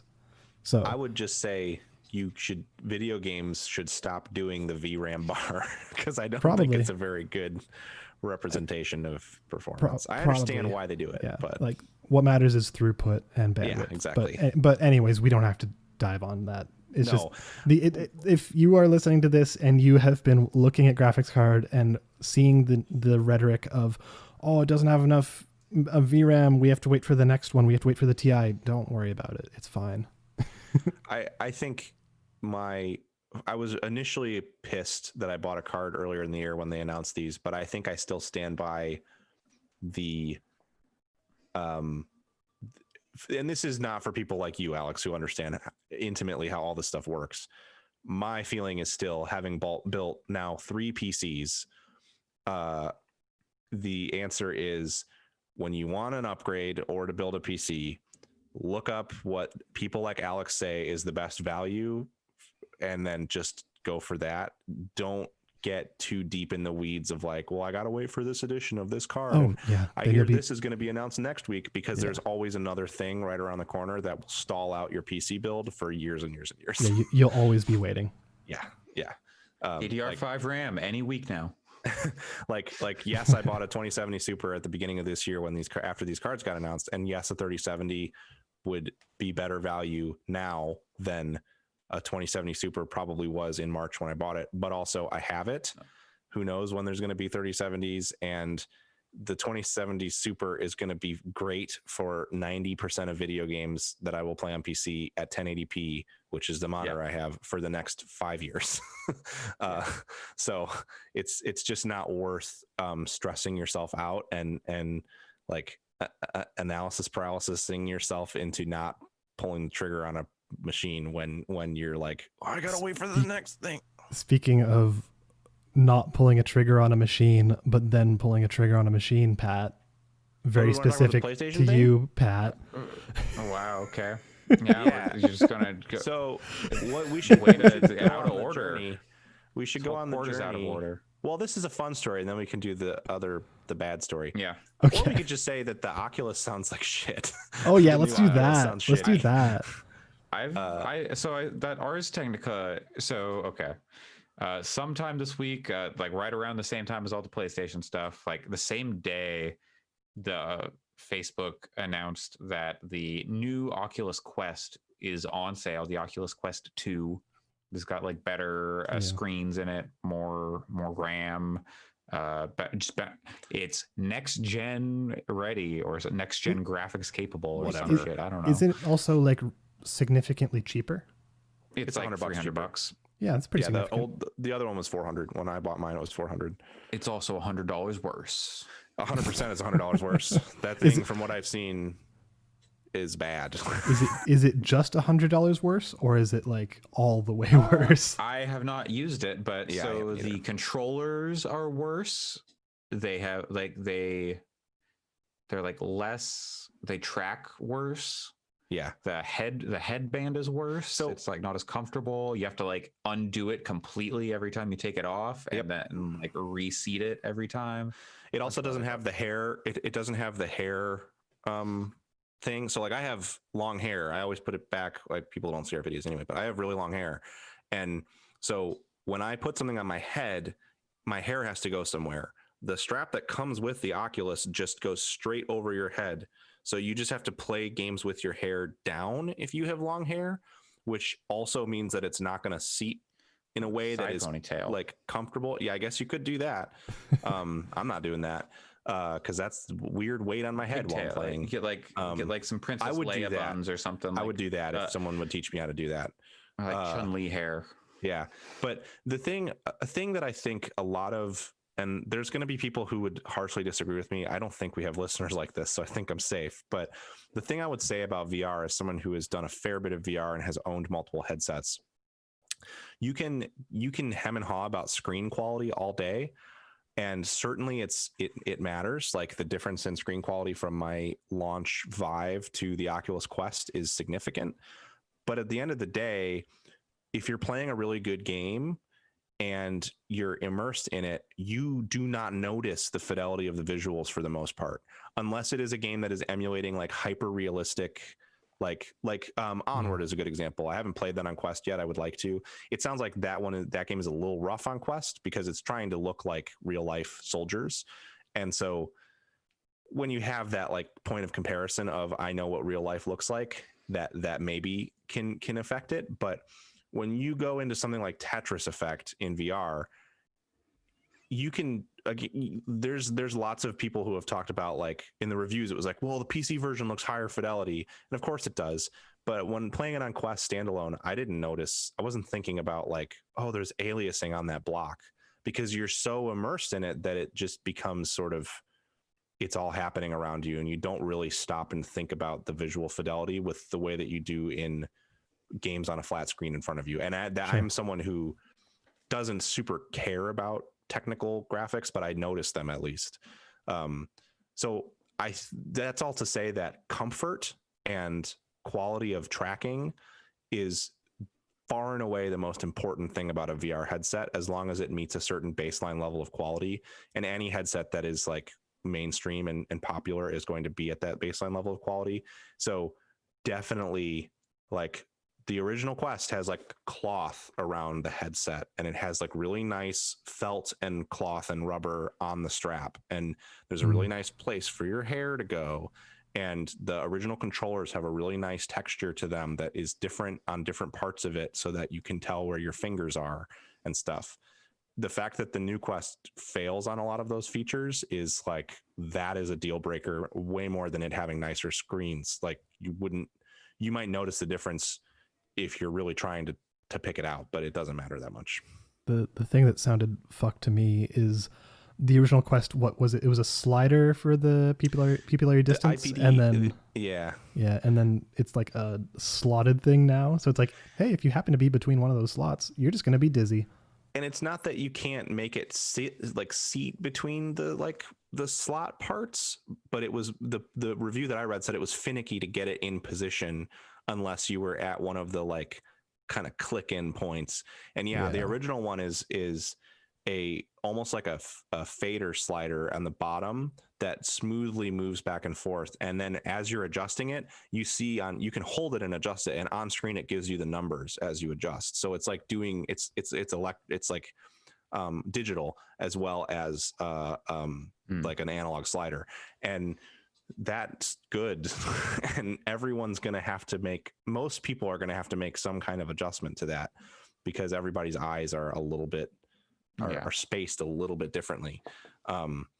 And so the fact that you have to physically move the lenses and then put the headset on and see if it fits, and then take it off and adjust them a little bit and put the headset back on. Yeah, that sounds like a fucking nightmare. And if you do it wrong, with it on, what? Yeah, no, if you can't do it with it on, because you have to put your hands in the headset to move the lenses.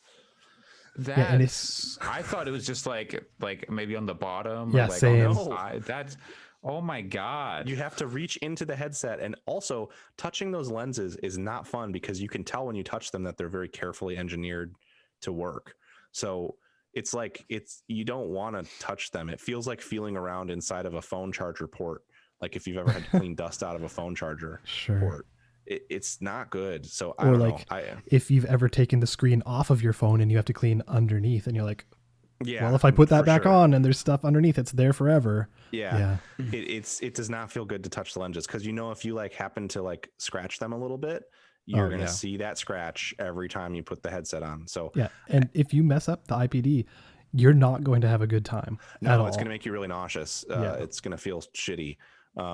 I know because I have played with a fucked up IPD for like lengths of time and gone like, oh, I guess I do have motion sickness issues, and then fixed it and then been fine. And once I fixed it, I can like do slide movement in VR and I'm fine. So yeah, I would say VR is in a shitty spot right now, like really shitty, because Oculus also has a fuck ton of exclusive development deals. So a lot of their games you have to play on a lot of really good VR games that are the like AAA experiences you have to play on an Oculus. You can get a Vive I know. You can get other solutions to work, but it is the thing that sucks about that is that like base station based VR sucks. Having to put up like lighthouses sucks unless you spend a lot of money and install like multiple points. And if you own your home, if you are a renter, having that stuff fucking sucks. When I first got my Vive, I was in a fortunate position where I had a whole house to myself that I was renting, so I could set up a room and drill the things into the wall and go, fuck a security deposit, I don't care. And that made it cool. But like in my current apartment, the only way that I can play with a Vive is if I mount my sensors on tripods, which works, but it's a small area and it doesn't give me the same kind of like movement range that I would have if I could mount them in the walls. But I'm not going to do that because we live in this apartment. So I don't know. All that sucks. Inside out tracking is the way to go. And the Quest was a really great example of that. The Rift S was a really great example of that. And now like Oculus just sucks between the Facebook stuff and this new Quest is bad. Like, I don't know. I hope that somebody else comes in and picks up the work that they started with the Rift S. If HTC does a really good inside out tracking headset, that could be the thing that the sort of the savior. They've got the Cosmos, but it's not great. Yeah, that's what I've heard. If they can get like from my research earlier this year, because that's the thing about the Quest is that the original Quest worked flawlessly. Even when you had to like reach behind you and the controllers lost vision, they have such robust gyro data from the controllers that they can simulate where it is when it's out of view of the cameras. And so you can easily reach behind your back for stuff, even though it's not in view of the tracking. So I don't know. I hope that they get back on track with that stuff. No pun intended. Did the HP put out a set, didn't they? The Reverb or whatever? There are a bunch of like mixed reality sets. The Samsung headset is supposed to be really good, but they're also like the mixed reality stuff seems really hard to find. Like they go in and out of production. Well, and a huge problem. If you're interested in VR development, you should follow Anton Hand on Twitter, developer of Hot Dogs, Horseshoes, and Hand Grenades. I also just think he's a great follow because he's a cool dude. But the reality is like really good VR games need some parity with different controllers. Like his game is explicitly designed for Vive and Index controllers, basically, in that there's some control things that suck to do on Oculus Touch controllers. But his answer to that is like, I'm sorry, but they're just different controllers. I don't know what to tell you. Like you can't do the things that you can do on those controllers on the Vive and Index controllers with an Oculus Touch controller. And it's a frustration from a development perspective, but he can't like make the controllers better for his game, and he can't design the game around multiple sets of controllers because it's like making multiple games almost. Oh, totally. Yeah. So it's tough. And the mixed reality headsets introduce a greater problem there because they have such a weird range of different kinds of controllers and like different quality and fidelity of controllers. So that's sort of the problem. Yeah. Well, there's our thorough analysis of the Oculus Quest 2 without having touched one. Don't buy it. Don't buy VR right now. Probably not. I'll be honest. When we can move on after this, as someone who I would refer to myself as basic as a VR enthusiast to a degree. I will probably, once I can get rid of this Vive, I need someone to buy it off of me. I'll probably keep my Quest around for playing stuff like H3 and occasional other PC stuff. Hopefully I'll be able to keep using it in that way without needing to log in with Facebook. And then I think that the potential for PSVR on PS5 is probably where the future of VR is at this point. Maybe that they've shown some very encouraging stuff with that Hitman VR stuff, that they're still going to be invested in that. And so I may end up with a PSVR headset at some point, because at least the tracking there is more like you put it on your TV, you know, like it's. We'll see whatever their new VR solution is. That'll be interesting to see. Yeah, they have. Is that Hitman VR stuff only on PlayStation? Yes, it is exclusive from what I understand. Yeah, right. Dang it, Sony. Because that looks fun. It's so bizarre. Okay, well, speaking of Sony and the PlayStation. Yeah, good segue. They finally did it. They did their event where they said, here's some games, and here's what the consoles cost, and here's when they're going to launch. The price point was fine. It's what I expected. Like $499 for the disc version, $399 for the discless. That seemed sensible. Yep. After Microsoft announced where they did, it seemed like the only price point that made sense. Yeah.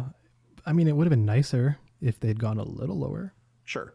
You know, yeah. I mean, like maybe made a $50 difference between the two, but. Oh, you mean like done the disc version lower? Do the disc version $50 lower. That would have been interesting. I know it probably wouldn't happen, but. I mean, if they did that, I think they would have to go. I think they should go $100 lower with the digital, no matter what, because they'll quickly make up the difference. And, sure. Yeah, if it would have been price, $350 versus $450, that would have been way more interesting to me. But I think $349 versus $499 also would have been a really interesting spread. Go like a little more than $100 between the two. Yeah. But I also have friends who are kind of not console gamers, but the kind of people that would buy a console if it was compelling. And they were like, it is fucking insane that it's $100 difference to buy a disc drive. So, yeah. Then they don't have to get the disc drive. Well, except we'll get to that later. I think that the presentation sucked though. It's really interesting because watching the Twitter response, watching my Slack workplace's response, so many people were fucking pumped about that whole presentation. I mean, you got some great shit in there. You got Final Fantasy 16, which, you know, people understandably hyped about. It's a numbered Final Fantasy. Sure. It's been a while since we've had that. But what, 4 years since 15, right? 2016? Yeah. Was it 16? It also, I think so. Sounds right. Maybe 15. I don't think it was 15. 20, yeah. But it would have been 16 then. And that's Creative Business Unit 3. You already know who it is. Yeah, that was funny. November 29th, 2016. It's the Final Fantasy 14 team and the creative director from that making Yeah. Final Fantasy 16. that is, so I have like my twin thoughts on this are, one, that's the exciting part of the announcement, I think, is that team is the one working on it. But also, if you are someone who understands what that means, you probably also saw the leak beforehand. Yep. Which made me less. I actually didn't realize it was a leak going in, but because people had been talking about it, I thought it was a rumor or that people had kind of willed into existence. But once the trailer started, I didn't have oh my God, it's a new Final Fantasy like I did with 15. I was just like, yeah, it's new. Looks like Final Fantasy. If you're Seems like a Man. return to form for the series, but crystals and shit. trying to put myself into the shoes of someone who doesn't follow the industry close enough to know who Creative Business Unit 3 is and who would not have seen the leak or rumors. I played the Final Fantasy 14 and I didn't know who I Creative love Business it. Unit No, until 3 is. afterwards either. Creative but business unit. That's anyway, to me, trying to put myself in those shoes, if I was a Final Fantasy fan watching that and being surprised by it, I would have been disappointed. Can our podcast be Creative Business Unit 69? That'll be the name of our Patreon.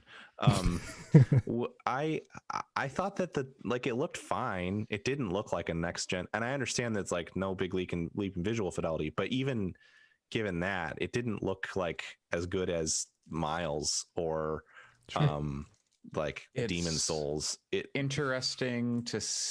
be interesting to see why this is Final Fantasy 16. Yeah, and not like Final Fantasy versus, or if you whatever weird spin-off thing. If you pay attention, it's very clear that this game is going to be one where you get into a fight and then you're in an arena fighting people. Like it's trying. It looks very similar to FF15 to me in terms of its battle system. Like I saw people comparing it to Devil May Cry, and I was like, it's not going to play like Devil May Cry. It's going to play like FF15, which is fine. 15 has a kind of cool battle system that is pretty unique. So I'm not saying that I think it's going to be bad. I want to play this game, but it wasn't the like, holy shit moment. I think it's going to play similar to Final Fantasy 7. It'll play similar to Final Fantasy, to 15. Like it's going to be, somewhere in that range. We're probably like 2 years out from it, based on what they're saying, like 2022. And I hope like they're writing the story based on what people say about Final Fantasy 14. The writing really on it and story should be phenomenal. Yeah, I'm just surprised and you won't have to play 400 hours to get to it. I'm just surprised. Nothing against. Hey. I mean, maybe all the people in your work Slack, Alex, are like super tapped into Final Fantasy information, but I'm just surprised that trailer had people really hype. No, it wasn't about Final Fantasy. They were talking about the event as a whole. Yeah. That's in context of the whole event. I just didn't see that Final Fantasy thing as being that huge of a like holy shit moment. I wish they would have done the same thing that happened at E3 2009 or something, where they were like, "All right, here's the Final Fantasy 13 trailer," and then immediately after, they're like, "Oh yeah, Final Fantasy 14," and everyone's like, "What?" I don't remember that. That was extremely funny. Oh, right.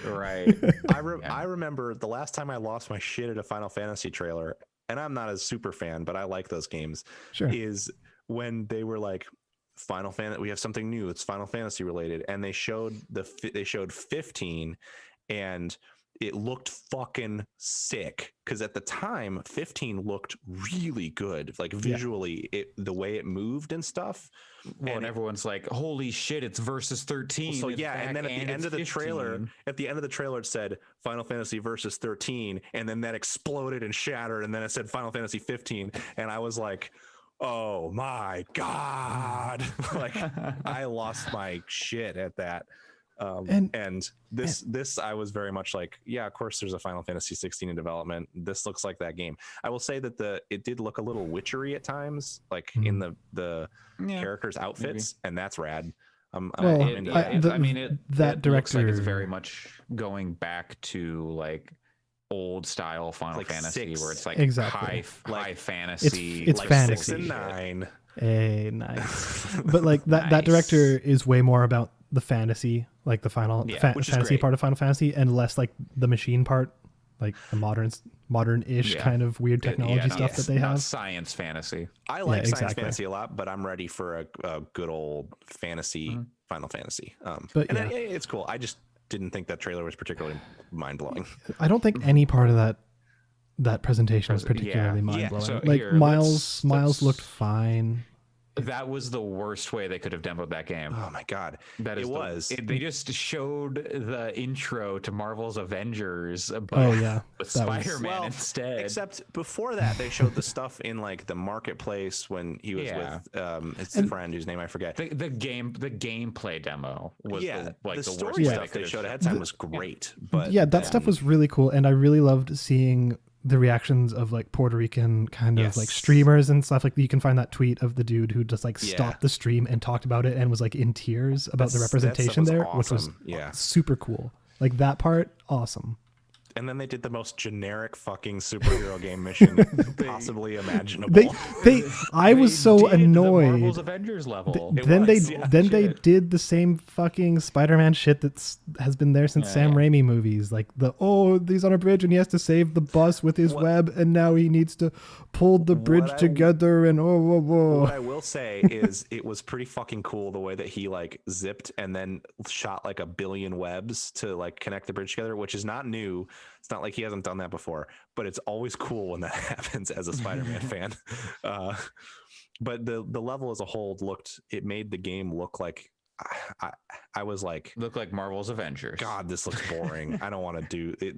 It had the opposite effect that it should. However, Yeah. what I will say is some of the still screenshots that came out after the presentation are mind blowing. It So looks uh, like visually, like maybe- fidelity wise, it looks good, but it just that I was bet. a bad demo to show. yeah, I bet the PS5 version will look great, but we'll get Oh, to the yeah. other. We'll get to the implicit part of that yeah, later. Yeah.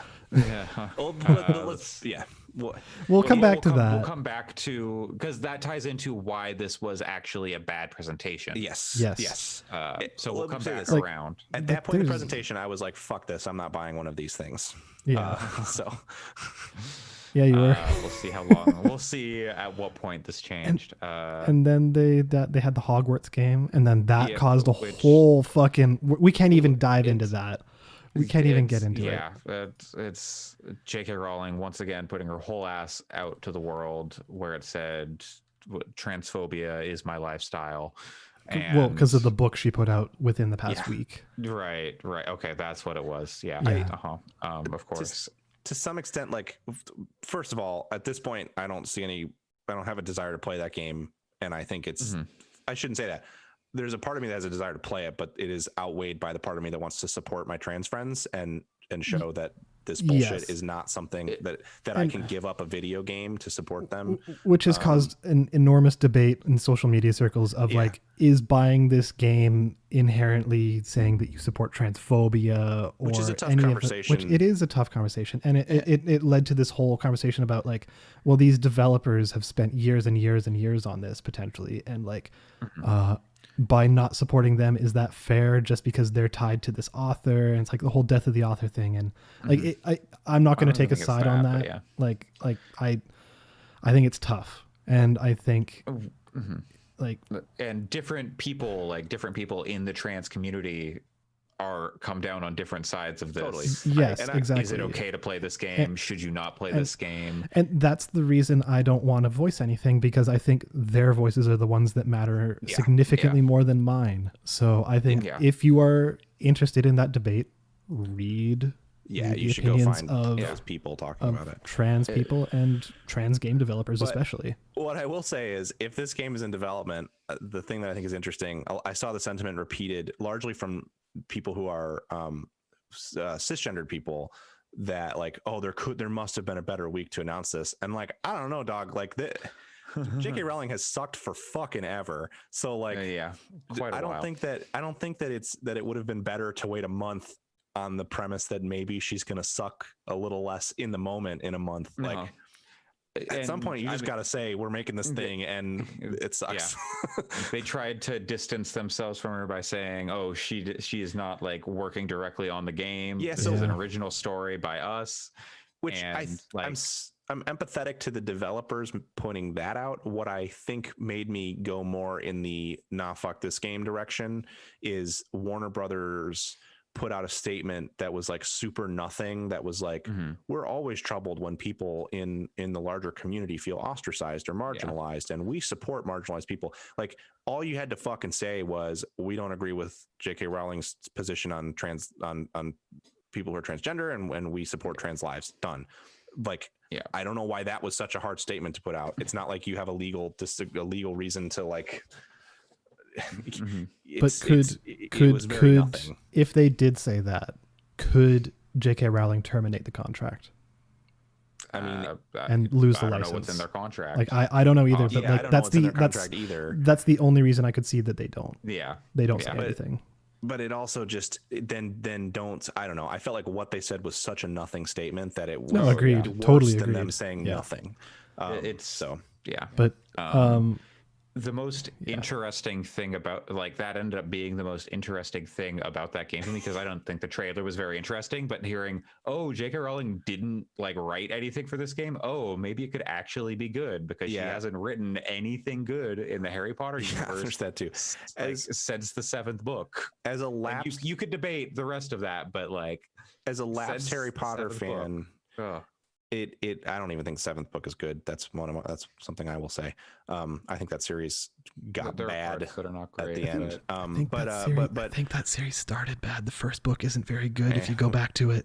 Yeah, that's a long conversation that I think we would agree on a lot of that stuff on. But as a lapsed Harry Potter fan, someone who cared a lot about it when I was a kid, finally seeing those things rendered in what looks like a fairly large budget video game was like, it did tickle that part of my brain that was like, man, I've wanted this for like 15 years. Yeah, but also, Morrowind, but Harry Potter. Yeah, Hell yeah. but also it was all just like, but also fuck this. I don't know. Like I can't feel good about that. I wanted it to tickle something and it didn't. The most like I thought for a second, this kind of looks like Fable. Parts, and that like tickled something, but not the Harry Potter What stuff. it made me stop and think about is like, I wish somebody would do the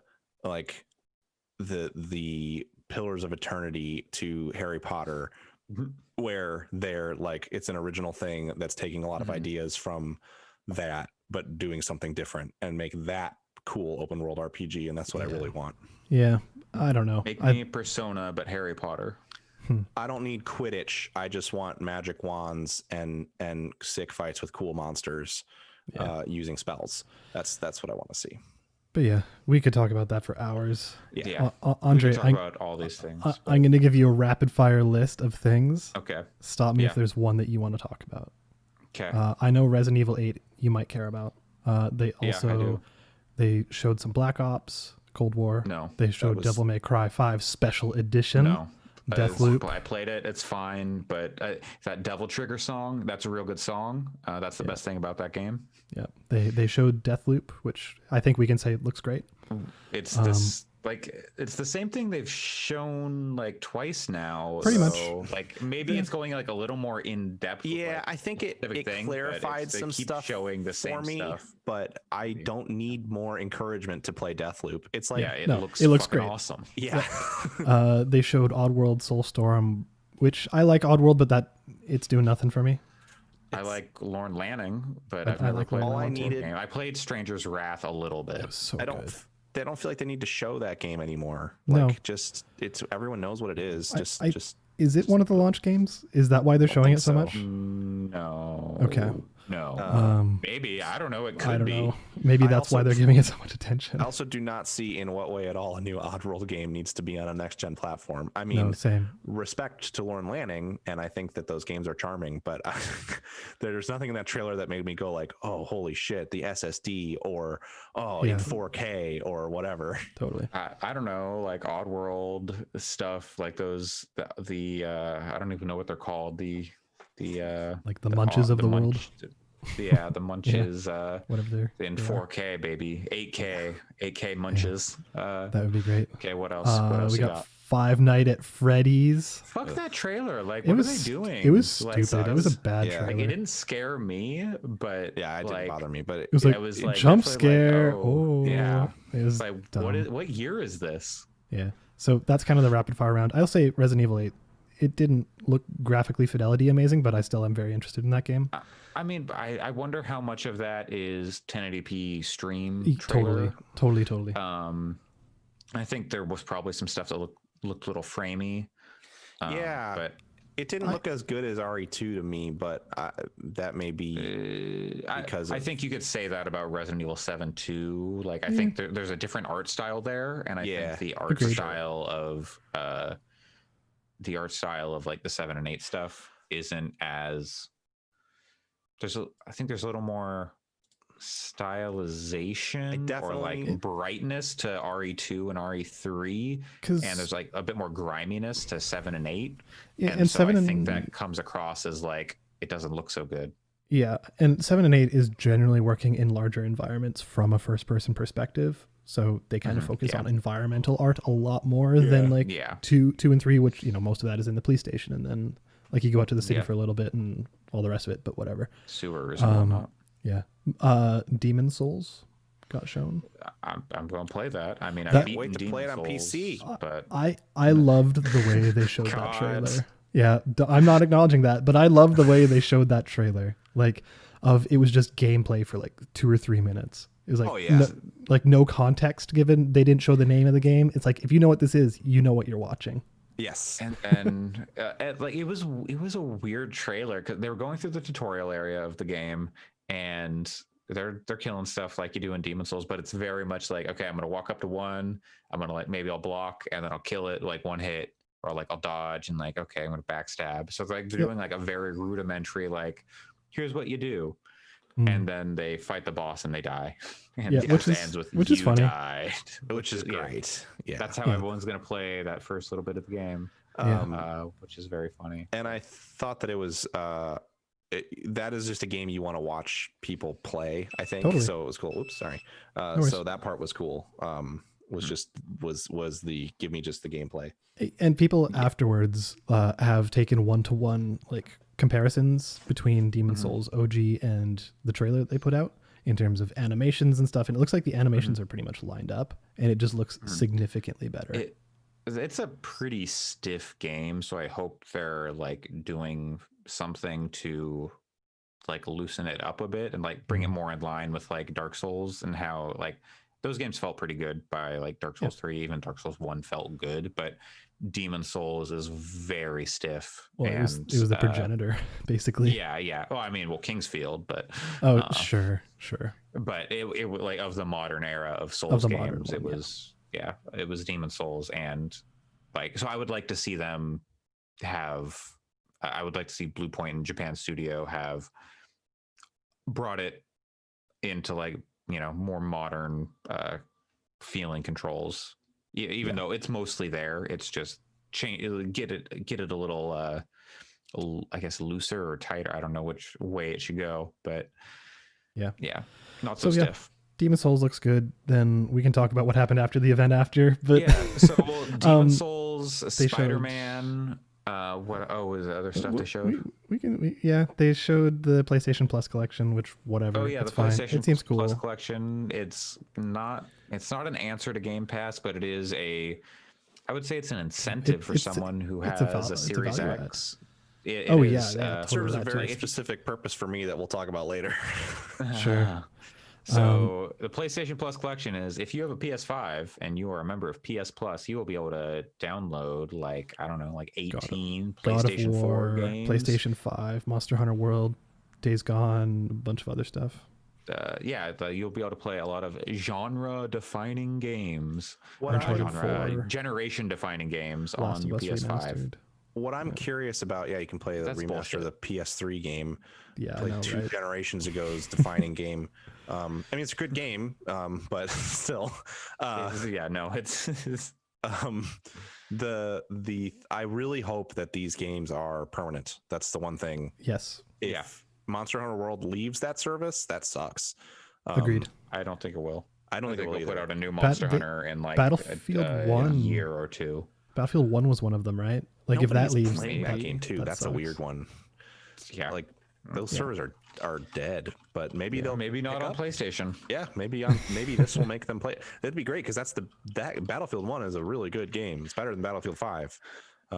So but there are some real good games on here. But personally, I've played most of them, and the ones I Yeah. haven't, like Detroit Become Human, I don't particularly want to play. Days Gone, I don't know. Pat might have sold me on that one. So that's actually one of the ones I'm glad is on there, because it means that I can divest myself of my copy of Days Gone, which we'll get to in a little bit, because I would like to play that game, because it's starts off really fucking dumb in a very entertaining way, and it's pretty fun to play. And then I guess later on it goes in some interesting directions. So yeah. That one and Bloodborne are the two that I'm excited are in that catalog, because having digital access to Bloodborne is because it's a great game, and having a digital access to that all the time is great. Yeah. And I think, like you were alluding to, Andre, someone who has been on Xbox for the past 2 generations or something, that's appealing. It's like you get this subscription service and it comes for free, or not. It comes not for free, but included. It comes with part of PlayStation Plus, which you should probably buy. And if because right now, if you have a Series X, not a Series X, if you have a 1X, I don't think you should buy a new Xbox. I agree. Yeah, I would agree as well. Until we see benchmarks, but you probably just shouldn't buy a new Xbox. I can still see a case for the Series S, but largely I would agree. Not if you have a 1X. Yeah, okay. 1X. I am specifically talking about someone with a 1X who wants to buy a next gen system. Okay, fair. Yeah. You should get a PlayStation 5, because you'll get. It's kind of a funny conversation we need to have at this point, but we'll get to that. But this is a theoretical person. Yeah, I know what you mean. I am going to buy a next gen system as soon as possible. Yep. I would say get a PlayStation 5, because you're going to get you're going to get the new game. If you don't have a PlayStation 4, because there are PlayStation 4 games that are Sony. Yeah. Okay. Wait, one last thing. They showed God of War. Sam was somehow surprised by it. I was like, what the fuck are you talking about? Surprised. He thought it was further off. I think he was surprised that it was dated as 2021, but I think the sentiment that you and I share, Alex, is that game is not going to come out in 2021. That game is not coming out in 2021. For me, it's more of a I don't think it's impossible that if they started immediately on it, that they couldn't have a game together, because they have released games 3 years apart for the most part. They took a big break before a 5-year break before the God of War, between Ascension and PS4 God of War. Ascension. But the bigger thing to me is all 4 Kratoses. If that game is coming out in 2021, they have more than a logo. They have to. Yeah, no, they showed literally nothing. They would have had to have shown some kind of better teaser. I think it's a late 2021, and so they're just like, oh, hey, here it is. I just feel like it's coming. I just feel like if that game is a year off, you can do more than show just the logo. I mean, sure, they could, but they don't have to. Yeah. Well, it's not going to sell systems, because the systems are going to sell themselves at this point. But I guess that's why I think it's odd that they even like all of us know it's in development. So and it was not a surprise. More than them showing it, it's not that them showing it didn't make sense to me. Whatever, sure, put the logo at the end. It's more that Sam is not the only person I saw who had that sentiment, who was like, let's fucking go, new God of War, holy shit, like losing their minds over it. And I was just like, we knew it was going to happen. In what world does that not happen? One of the best-selling games of 2018 and best reviewed games. It exemplifies the and I'm not painting Sam with this brush or painting anyone in particular with this brush, but it exemplifies the kind of Sony fanboyism that exists, which is like Sony could just like tweet out like a picture of a controller and people would like grip their chairs and scream. Like they're like Nintendo, except that they tend to be bigger jerks to you if you say this sucks. It's weird, and I don't know. We don't have to talk about it much, because looking at our news list, we're gonna be here for another long. 2 hours if we just go on everything. So there's I don't know. There's some stuff on here, but I need to say something. Yes. Because, so I've been saying like, oh, well, Sony's, they're pushing the next generation, and like they're saying, all their games, they're being built for the next, the SSD, and they can't They can't like Oh, run no, on these old they- consoles because they they have been sold that designed, and they have been so saying hard. that they've been saying Yeah. the generation thing, Yeah, and they're fucking liars. they Yeah, are. they've They been- lied. Ryan they is the lied about biggest a piece lot of shit. They things. lied about so many things. Yeah. Like- God damn it, Sony. Okay, So The okay. lies list. let's no. Yeah, like fucking. We believe in generations, and we want to build games that make use of the hardware and the PS5 and fucking. Miles Morales is going to be on PS4. Yep. I was like, no, they're going to use it as a system cell. No, I believe Demon Souls. I believe coming after to PC. after that event, I believe I sent all caps ha ha ha ha ha ha ha ha to our It's chat really- with the link of Miles Morales is coming to PS4, and everyone was just like, "What?" and Who announced it? Who announced that? Please, Jeff, who motherfucking Keighley. Oh, what else did And Jeff Keighley tell It's us? so funny. I came into this week being like, man, Jeff Keighley's an asshole. And now I'm like, I don't know. He's all right.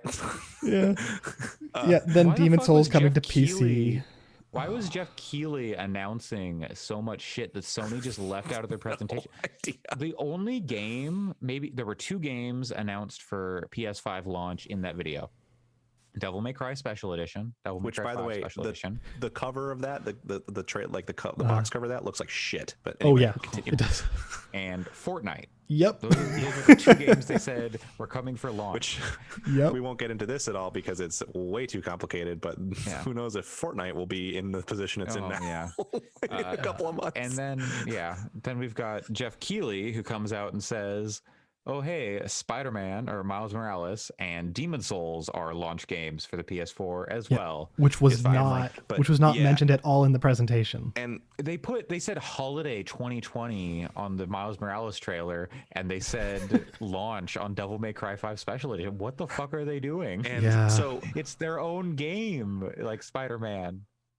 and And then- Oh my god. so There's the Demon Souls thing. The and Demon Souls thing is so good. which is hilarious. That There was just a black spot after the trailer and the presentation, and then the one they uploaded to YouTube. the YouTube channel Yeah. had a card at the end that said coming to exclusive I'm- to like other consoles and PC later. I'm pretty sure that was in the presentation too. I'm pretty positive that. wasn't. I don't It think it wasn't in the was. presentation. So- I was waiting for a date Yeah, or like same. anything. Same. How did I know that And- then? Because I didn't stop.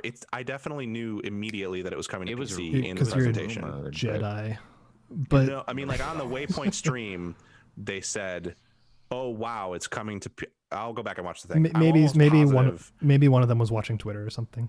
but Maybe I'm almost I don't know. positive that it alluded to that even in the presentation. Possible No, I 'cause- missed it, but I don't think so. I'm pretty sure we saw the same thing, Andre, where we were waiting for like date or whatever, and it just went to a And it- black screen and went to the next item. Yeah. And I was like, It was oh, before okay. it was before the thing. It was weird the way that it Well, was. positioned. regardless, they said they messaged that it's coming to PC, and And then then like they 20 to said 50 that's- minutes nope. later, they're like, oh And wait, they no, pulled it's the PS, trailer. it's PS5 exclusive. pulled It's the not coming to trailer, PC. It's yeah. like what? Fucking stupid. Yeah, it's ridiculous. It's so stupid. And human error. It said other consoles too.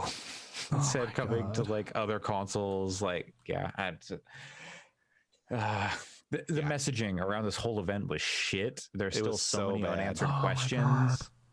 And then Um, there's one more lie, Andre, where after some PS5 yeah. event a while ago, they were like, oh, when pre-orders are coming, you're going to have plenty of notice. We're going to We're gonna let you know. well in advance so that players have an opportunity to make sure they get the pre-order in. So they said at the end of this event, had price, Yep. date, November 12th and that was it. for Yeah, some November regions, 12th, and yeah. then a week later for others. And then and Pacific regions November 12th, and then it just ended.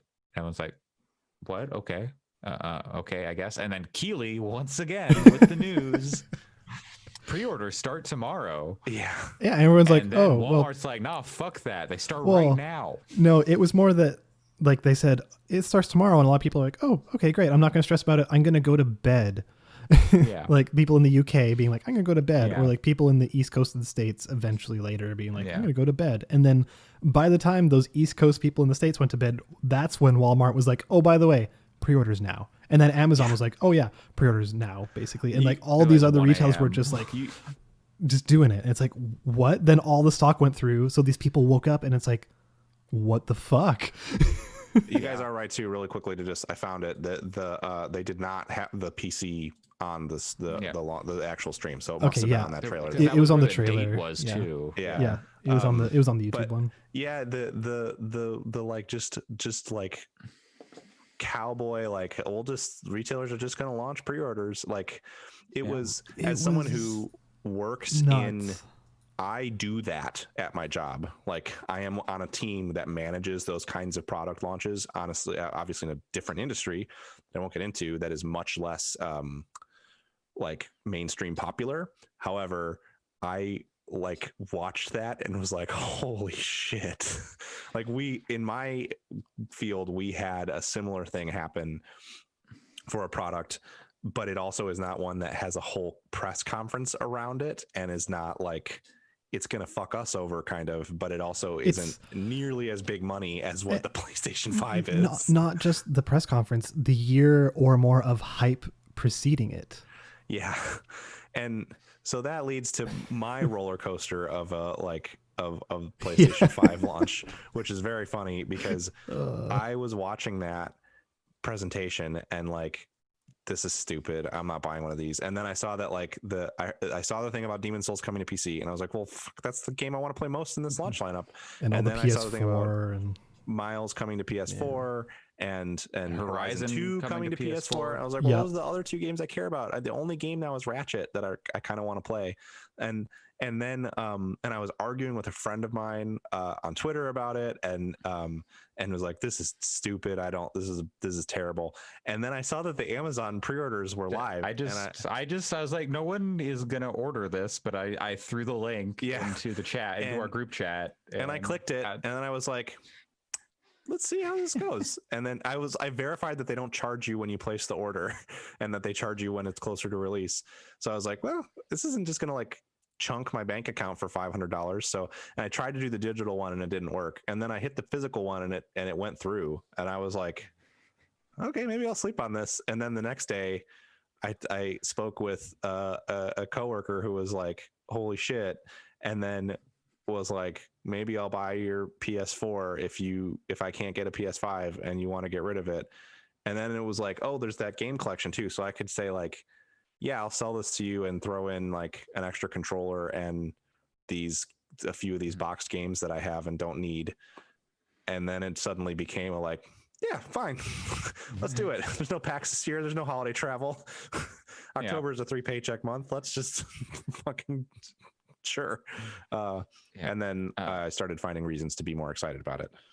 But I still think the whole thing's a fucking mess. And that it's an absolute mess. Yeah. It's funny because you were pretty like against the whole thing, and then you've now ended up with pre-order and intend to keep it. Whereas Sam also got a pre-order, and I also helped him because he was like, "It's not up on Amazon." I'm like, I just Googled it. Here's the link. So he managed to get one. I have not been able to get a pre-order in. I feel really bad about despite trying. They put up. The pre-orders went live at like 10 a.m. on Friday here in Japan, but I was in class teaching at 10 a.m. So 10:05 a.m. the end of the period comes around, and I run to the office and I turn on my phone, get on my computer, I'm like searching Amazon. Nothing. I had enlisted my girlfriend to try and pre-order one for me, and she had like multiple sites up. She had the 7-Eleven site up because there was a rumor that 7-Eleven Japan was going to be selling them. What? I can see it. They had a page. Like they had a page Yeah. for it. Okay, sure. But they did not, or they're going to like have orders later. I don't know. But so I did not get like Rakuten, which is like the Japanese Amazon equivalent, went down. So basically everything went bad. But then a couple sites are having lotteries. Sites and stores are having lotteries.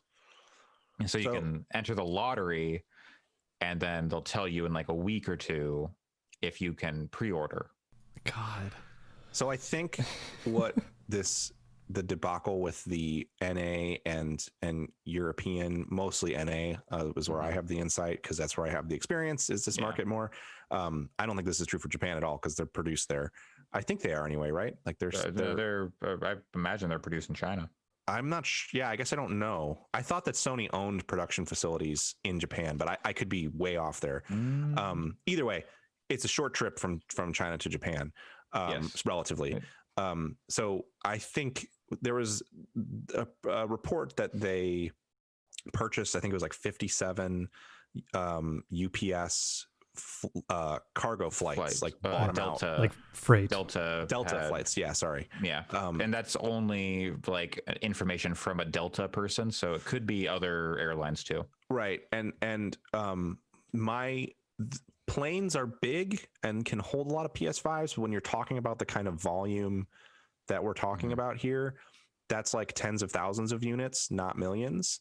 And it's expensive. And it's very It's expensive. very- So my kind of working theory is they jumped the gun with that air freight shipment, because as a retailer, you know, if your product is coming air freight, like that's generally a known quantity, and as a big online retailer, I mean, and so that is why they sold out so fast, is because they were only offering the quantities that were available in that air freight shipment that they were receiving, and that there's more coming sea freight that'll probably be released closer to holidays, because sea freight is really unpredictable right now, given there's a number of factors.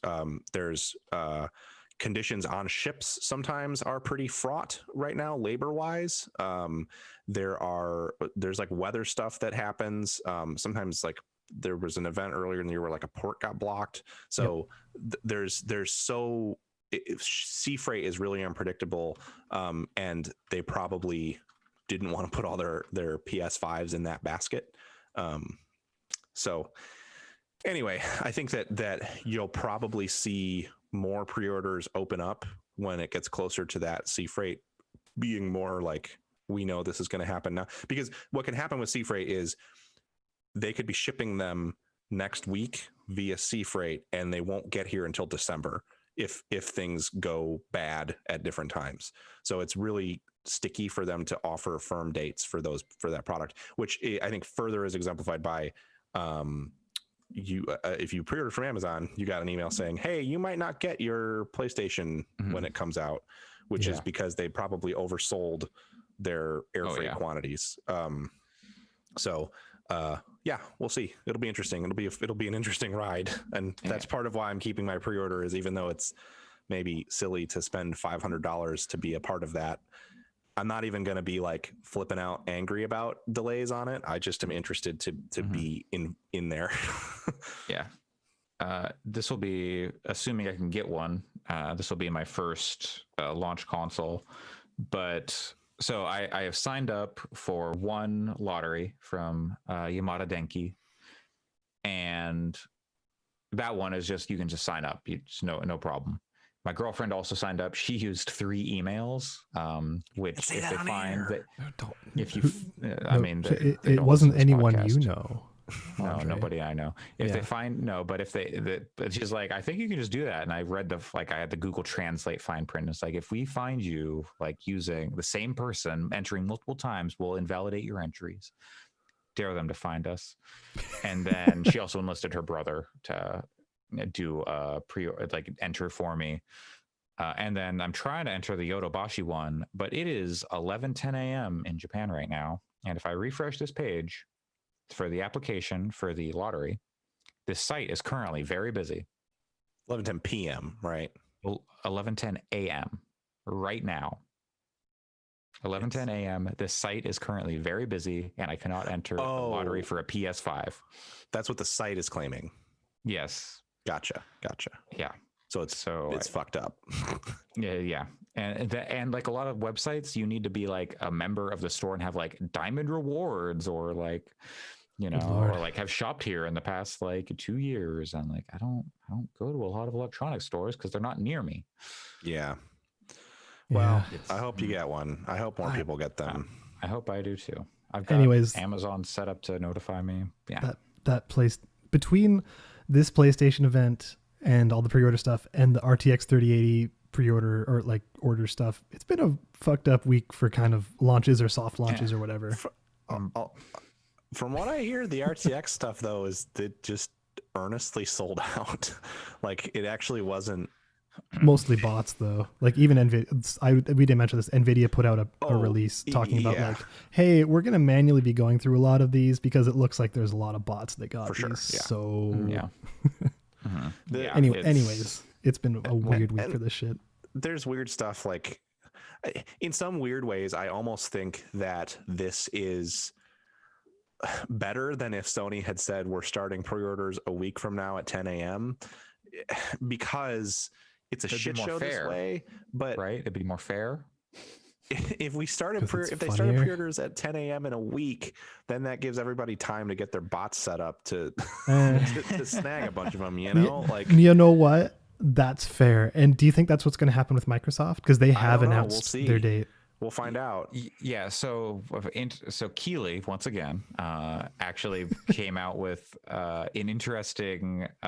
He has heard. So Microsoft announced before they said like, oh, there's September 22nd you can pre-order, right? Is that the date? And now they finally come out and said, here are the places you can pre-order from. Here are the times. Here's the time it will become available. They're snarky about it too, which is very funny. Yeah. They are being very snarky about it. For their social media person, Which good for them. Take the shot when you got it.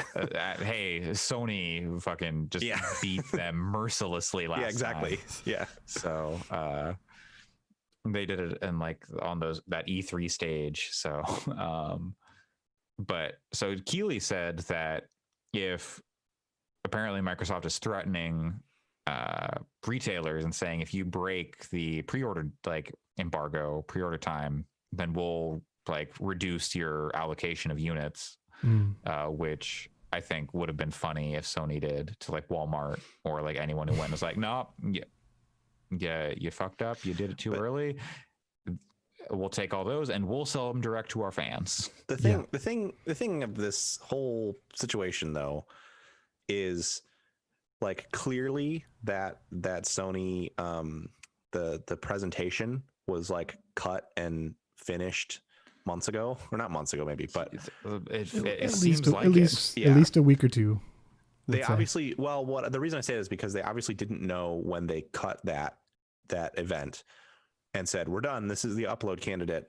They did not know that Miles was going to make launch. And they did not know that Demon's Souls was going to make launch. They could not have, otherwise they would have put that in there. Come on, they must have. I'm not saying that to either of you guys. I mean, we talked about this last week. It doesn't take that long to render a video. Like no, I agree. But the reason I'm saying this is because obviously they didn't give a fuck about this because they knew that they would all sell out anyway. Yeah. So they put as little time and money and resources into this launch marketing shit because they knew that it doesn't matter and all they care about is selling all of their launch units. That's it. So it would be great if they punished retailers, but like, oh, they don't care. Who gives a shit for them? But I mean, it would be funny. Yeah, that's what I would do if I was Sony. Be like, hey, but But at the same time, it would if at this point, if Amazon was like, sorry, Sony lessened our allocation, so now you're not going to get yours till January, I would be kind of pissed. That would be the thing that definitely would make me go like, well, that fucking sucks. Why am I the one paying the price for this when it was your then you fuck get an up? email from Sony saying, hey, here's your special edition PS5 direct from us. Yeah, I mean, if they managed that, but I don't think they would. Yeah. I guess those emails are finally starting to go out if you signed up to. Oh, they were going out. They were going out night of, from what I saw from Blessing. Former employees of Sony have not been able to get pre-orders in. People working on PS5 games have not been able to get pre-orders in. Like Gary Whitta's like, I can't order a PS5. Like, what is this? Gary Whitta's making a game that was shown in a PS5, like the first like big trailer thing, like the Project Athia, which is right? a big part of why I want to keep my pre-order at this point, because I'm like, man, maybe by March go to Gary Whitta. Well, maybe by March they'll as much as I have issues at times with Gary Whitta, I also will probably play his game because he's a good writer. But it may be that you'll be able to get one by March, who knows? But also, I'm given how barren this launch is, I'm kind of like, well, I would like one by like next summer. Mm-hmm. So, and it's going to cost the same either way. Yeah, right. Exactly.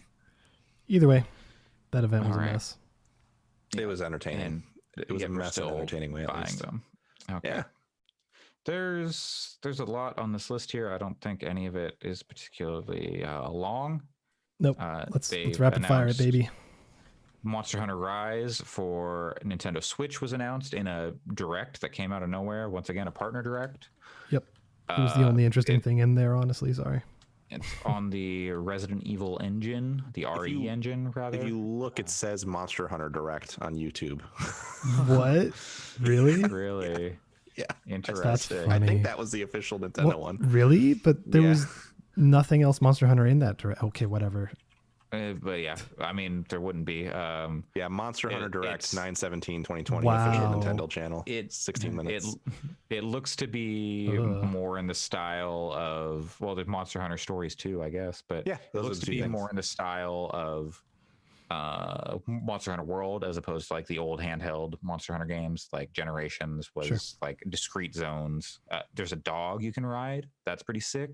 Yeah, I was like, I don't want to play a Switch Monster Hunter, but then I saw the dog and I was like, maybe I do want to play a Switch. those are the only two things in that Direct too. That's why they called it the Monster Hunter Direct. Maybe was they nothing pulled that else. out There or was other something. stuff There was in definitely that. other stuff. Oh, There okay. was other Whatever stuff. they have on YouTube is they only in Maybe they just cut it out. Yeah, it's possible.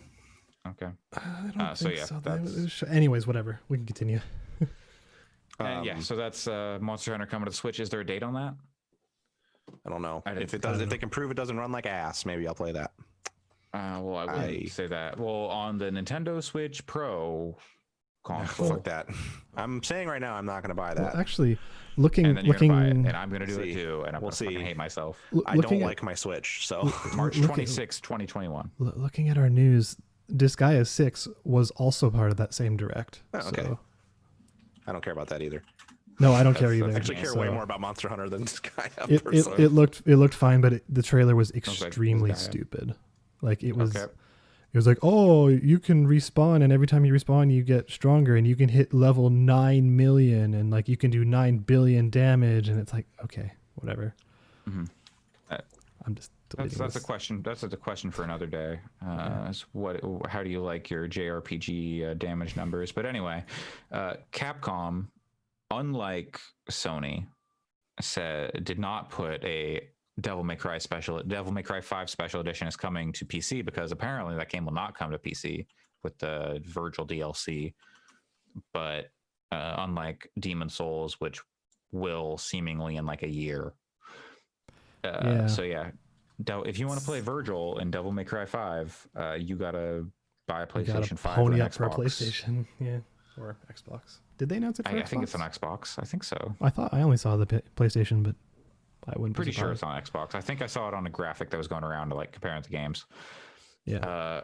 Michel Ancel has left the game industry to work at some Yeah. wildlife sanctuaries. Creator or director is worked on Beyond Good and Evil, right? Black and Yep. White. I don't know. Lots is of working stuff. on Wild.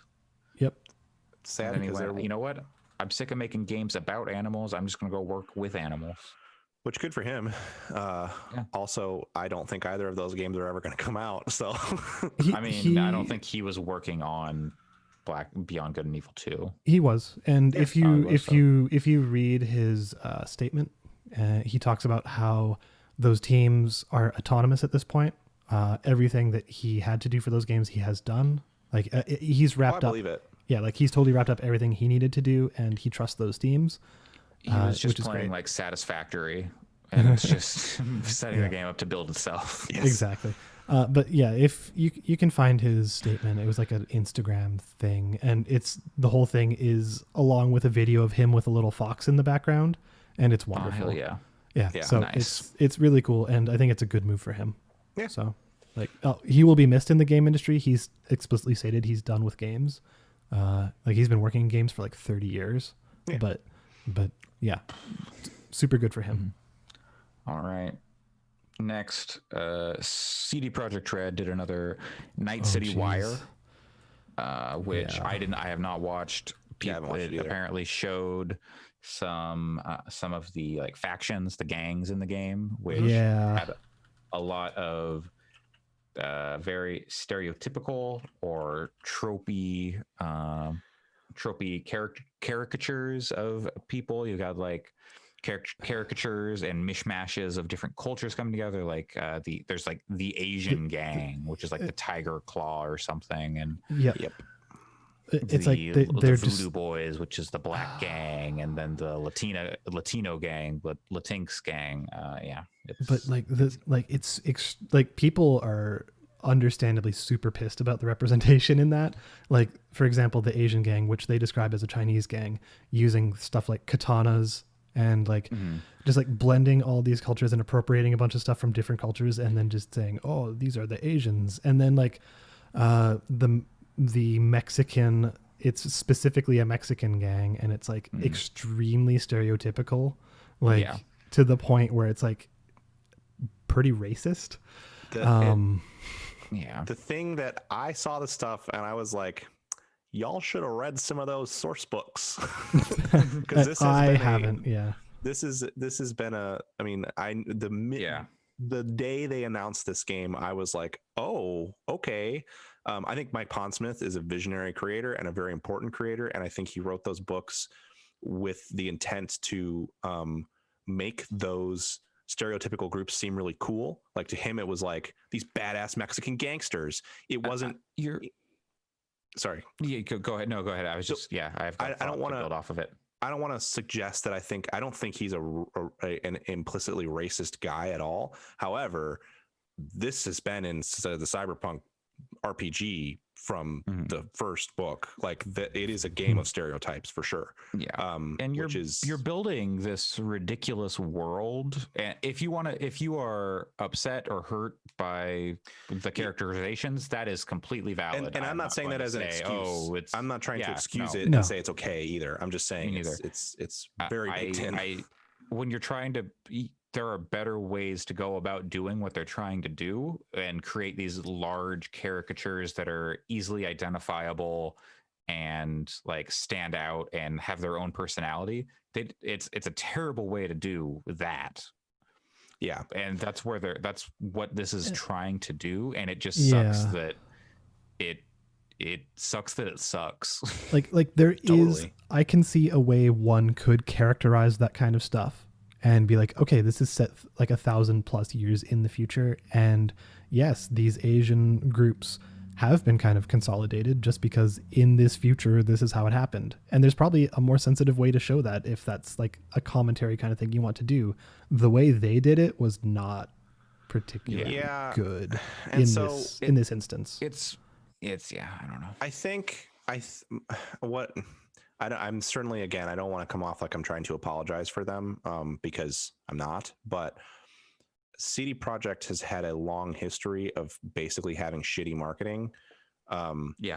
And I do think that there is a possibility for the wider context of the game to be a much more interesting look at stereotypes in general and how those things, those cultures develop within the game and within the world. This doesn't mean that every Latinx character in the game speaks like how this gang does. However, like, all the black hair people are part of this gang. Yeah, I think this is like a shitty marketing look at the factions that may actually have a lot more nuance when you actually get to see them in the context of the game. Now, totally fair. The problem with that is, if you are someone who feels I'm planning on playing this game still, it's still a game that I'm anticipating pretty hotly, and I think that it fucking sucks the way that they talked about these gangs, and it could be that they fucking suck in the game. I think if you are someone who was hurt by that trailer, like personally, and you spend $60 or $70, I don't know what their pricing is, but if you spend money on this game and then it turns out that actually they just treat you like a prop, your identity like a prop, that feels really bad. So I would not fault anyone for looking at this and going, nah, fuck this game. I'm not interested in that potential for harm, which I think shows how fucking stupid it is that they marketed it this way in the first place. Because the same thing has happened with The Witcher 3 with friends that I know who saw a lot of the like, ooh, sexy times and slaying monsters, when that game has a pretty nuanced, deep storyline that is really engaging and makes you think a lot. But the way that it was marketed early on was not did not convey that effectively at all. And so I know people who are like, oh, the Witcher series, that's the sex card series where you get the lewd art for sleeping with the ladies. And that's stuck for them the whole time. So they think of it as like pulp trash that is objectifying and shitty. So like I can't believe that they did it again because they're just so bad at it. They don't listen to feedback at all. Yeah. That is for certain. Like people have been criticizing like the Voodoo Boys gang specifically because they've shown them in gameplay trailers or at least in like demos and stuff. And so they've gotten like feedback about that and people saying stuff, and they keep their marketing is just bad, or the game is really bad about this stuff. And it could be both. It could be one or the other. I don't know. There's a weird they're in a, I mean, Poland is a very different place than the United States in terms of like the surrounding cultures and stuff. So I think it's important to bear that in mind, not to use it as an excuse, but to bear it in mind. I know that there are creators on that team that are really cool people who are in narrative design and writing roles. So I would like to hope that there's nuance in the final product. But I mean really cool people from different cultures that are not that you can't be Polish and write really cool stories. You know what I'm trying to say. But it's wild to me that the biggest criticism of The Witcher 3 was, all these people are white.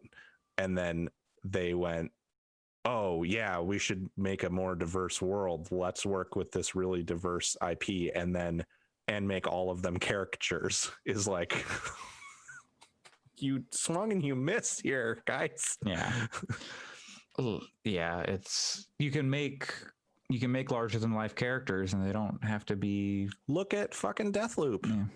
That's like fully leaning into like 70s like grindhouse blaxploitation cinema in the way that it's presenting its aesthetic, and that fucking whips. That game looks awesome and doesn't have any of these problems. So and the characters seem very outsized. So I don't know. We can definitely move on, but I'm interested to see the final product and see if this stuff. We have to move on. Luckily, we're basically wrapped up here. They put out the system requirements too. Not too bad. They're pretty modest. Yeah, it's good. So I won't feel too bad about not having a new fancy graphics card when this comes out. Yeah, maybe I'll just buy it on a PS5 if I can get one instead of my PC. We'll see. The highest requirement, which is used as the GPU, was like a 1050 or something. I think it was 1060 or 1060. Sorry, my bad. I've got 1070. I'm good. And that's the highest requirement, so that's really good. That is the recommended spec. Yeah. I'm sure they'll have an ultra mode that even pushes that, but it'll be fine for most people. I'm curious to see what they say if they have any unique stuff with the controller. That's one of the things I'm most excited about for PS5 now. They did cool stuff with The Witcher. They did cool stuff with The Witcher where you could quick swap between the powers using the touchpad by just like swiping up or to the side and stuff like that. So like in Deathloop, when your guns jam, it actually locks the triggers and stuff. That's right. If that stuff will come later, because they've said there'll be like an upgrade, like a launch. There'll be like an upgrade at launch, but there won't be like there'll be like a patch, but there won't be a big upgrade at launch for the game. So maybe not at launch, but like sometime in 2021 they'll. But if they share some of that stuff prior to launch, I could see picking it up at launch on PS5 and playing it there, and then playing it again if it's good and not super shitty. Now next that year. Sony is putting more games on PC, maybe they'll put good drivers for the DualShock or the DualSense on PC. That would be nice. Oh my god, that'd be amazing. Because I'll tell you, trigger feedback on the Xbox One controller fucking rules. It's so cool to feel the trigger vibration. That has always been the one thing I've been interested in about an Xbox. It's like really an Xbox cool controller. And so if they can do stuff like lock the triggers on a PS5 controller, that's sick. So yeah. Alex, could you tell me why you put Need for Speed Hot Pursuit Remastered rated for PS4 in Korea on this list? I just find it weird. Does anybody care? Yeah, I love that game. Which one's Hot Pursuit? It's the one that came out for PS3. It's the one with the police cars. The one with the police cars. And I believe that's the first Criterion one. It's the Criterion one where you get like the abilities. So like you have the EMPs and all that kind of stuff. I just want Razor Callahan in 4K, 8K 30. Yeah, that game was excellent. It ran extremely well. It was really fun. Like, I played a ton of that game, but the fact that there's suddenly a remaster out of nowhere is cool. Like, it kind of makes sense given the Burnout Paradise remaster, because it's the next game they worked on after Burnout Paradise. It would be funny if it was a regional release though, and it wasn't like Oh my god, a remake kind of remaster. It was just a port, and they just call it remastered because that's easier. that would be really funny. But yeah, Like if we found out it never came out in Korea or something, and there aren't allocations of PS5s, so hey, it's a game to sell. Yeah. That would be really funny. Yep. All right. Last thing. All unlimited tacos pitchers shelled in Yeah. baseball. There's a lot of Blaze shelled Ball. player. A shelled player is shelled. What happens when an entire team is shelled? No, So- it's they specifically did it because they want to know what would happen if For pitchers, all the there's pitchers are no shelled. pitchers. Like, what happens? Mhm. Like, if a pitcher And what can't has pitch happened? and they don't have any pitchers, what happens? So they I don't tried to think we break the know game. yet I don't know because they're out and because it's they're in postseason. free time. So we'll find out on Monday. Yeah. If yeah, Okay. hopefully, knowing the Baseball devs, they'll do something fun with it. They won't just probably. they won't just say, no, this is fine. Yeah, Baseball's pretty good this Hot season. Dog is it Jalen Hot Dog Fingers? Is she the one who was Yes. resurrected? Yes, and she's the one that's been just like throwing the baseballs directly at I- players and like the messing them role player- up. With respect to the role player playing Jalen on Twitter, I mean, I don't want to take anything away from them, but I love the image of Jalen just being like, yes, I am become death. And, Yeah, like, just it's fucking ruining people. extremely The funny. role And- player on Twitter is playing it much more as like, I'm so sorry, I didn't mean for this to happen, but I'm like, you no, my head you're canon is that making me do Jalen is a this, yeah. destroyer.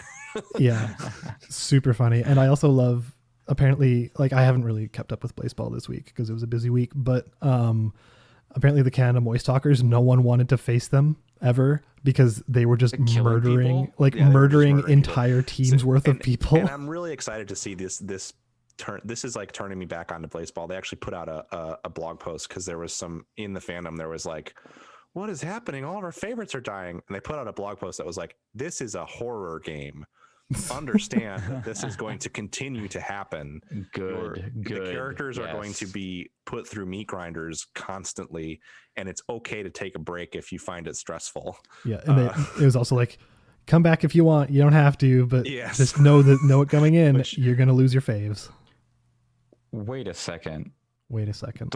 The Mild Wings are in the postseason? They sure are. Not my Mild Wings. Sure are. Also, it says the mildly flavored Mild Wings won the game instead Yes. of the favored lovers won the game or the Yeah. favored two thieves. The mildly flavored mild wings.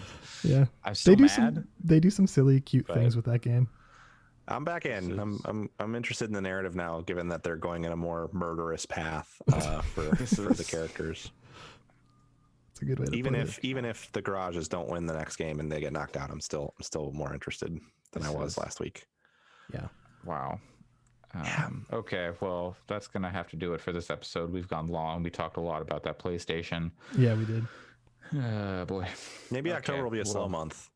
It's all out of the way now, right? Oh yeah, it's definitely. There's no more news to come. Nope. We got to learn.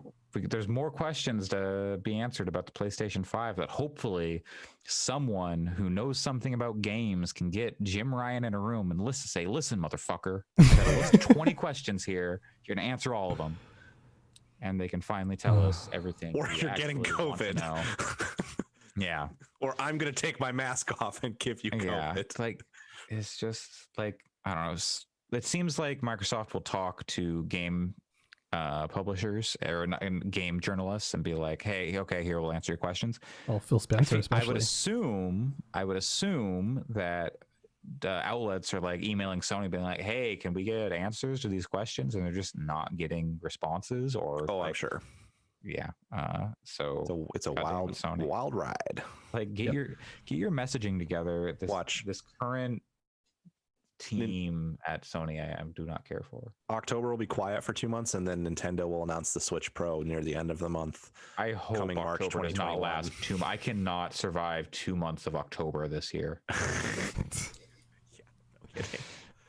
Oh, God, two months of 2 months of October would just be the worst fucking thing right now. Could you imagine sitting through an election year, an October election year in It's gonna 2020 be, I mean, twice? This stuff- this October, 2 times. Stuff outside of this, outside of games, is going to make October very long. Yep. For sure. Fucking unbearable. Speaking of long, this episode. Ruth Bader Ginsburg's life, and she was yeah. a wonderful woman who pioneered many things. Rest in peace. Yeah, it is very sad to see her go, for sure. Yep. And there's a lot of look real hard and long at yourself and about what you believe and what you want to stand for.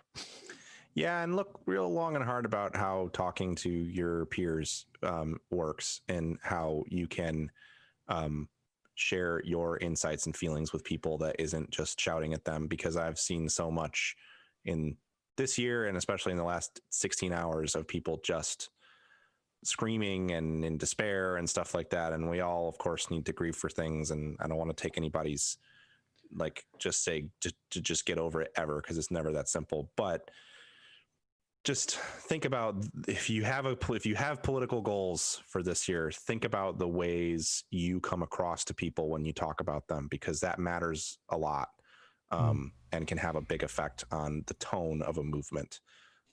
So it's important to get it right, I think, and important to remember that even though it seems like we have disparate views, we're still, and in the United States, we're in it together at this point. And so we got to figure it out, because nobody's going to take us. And with that, we'll end episode 139 of the Gaming Fix podcast on September 19th, 2020. I am your host, Andre Cole, aka your partner's favorite tooth. You can find me on Twitter at Coolslaw, COOLSL4W. Pat, where can people find you? You can find me at PJC Plays on Twitter, and usually I stream to our channel when I do stream. So, yeah. That's Fix Podcasts on Twitch, yeah? That's Gaming Fix on Twitch, actually. It is Gaming Fix on God Twitch. damn it. See, Yeah. this is why I can't remember anything. I had to log out of it recently, so next time I want to stream, I'm going to have to get Sam to give me his phone number. That's not even listed on our the URLs down here. You can also go to twitter.com/fixpodcasts to follow us, or at fixpodcasts. Alex, where can people find you? Probably trying to hit up the second Fury in Hades shortly after this. Not as hot as the first one, or maybe hotter in some ways. All right. I'm I don't know who it excited is, now. so I'm It's a looking good forward to tease. Yeah, me neither. And you can also help us out by going to podchaser.com/gamingfix, leave us a review, or you can send us an email with who your hottest character in Hades is. We'll read it on air. We'll tell you if they're hot or not. It's just Greg Cassavin. They're all hot. Thanks for joining us. We'll be back next week with another pod. Hopefully it doesn't go this long. God damn. And hopefully Allison will return. Yes, hopefully we are working on a solution. Yep. For You her. can find her at Writer Serenity, WriterSerenyty on Twitter. Nailed it. Yeah. Like I'm gonna go nail myself to bed. Jesus. Okay. Stay wet, gamers. It's like the beginning of Conan Exiles. Okay, bye. Kicking you all out of this room.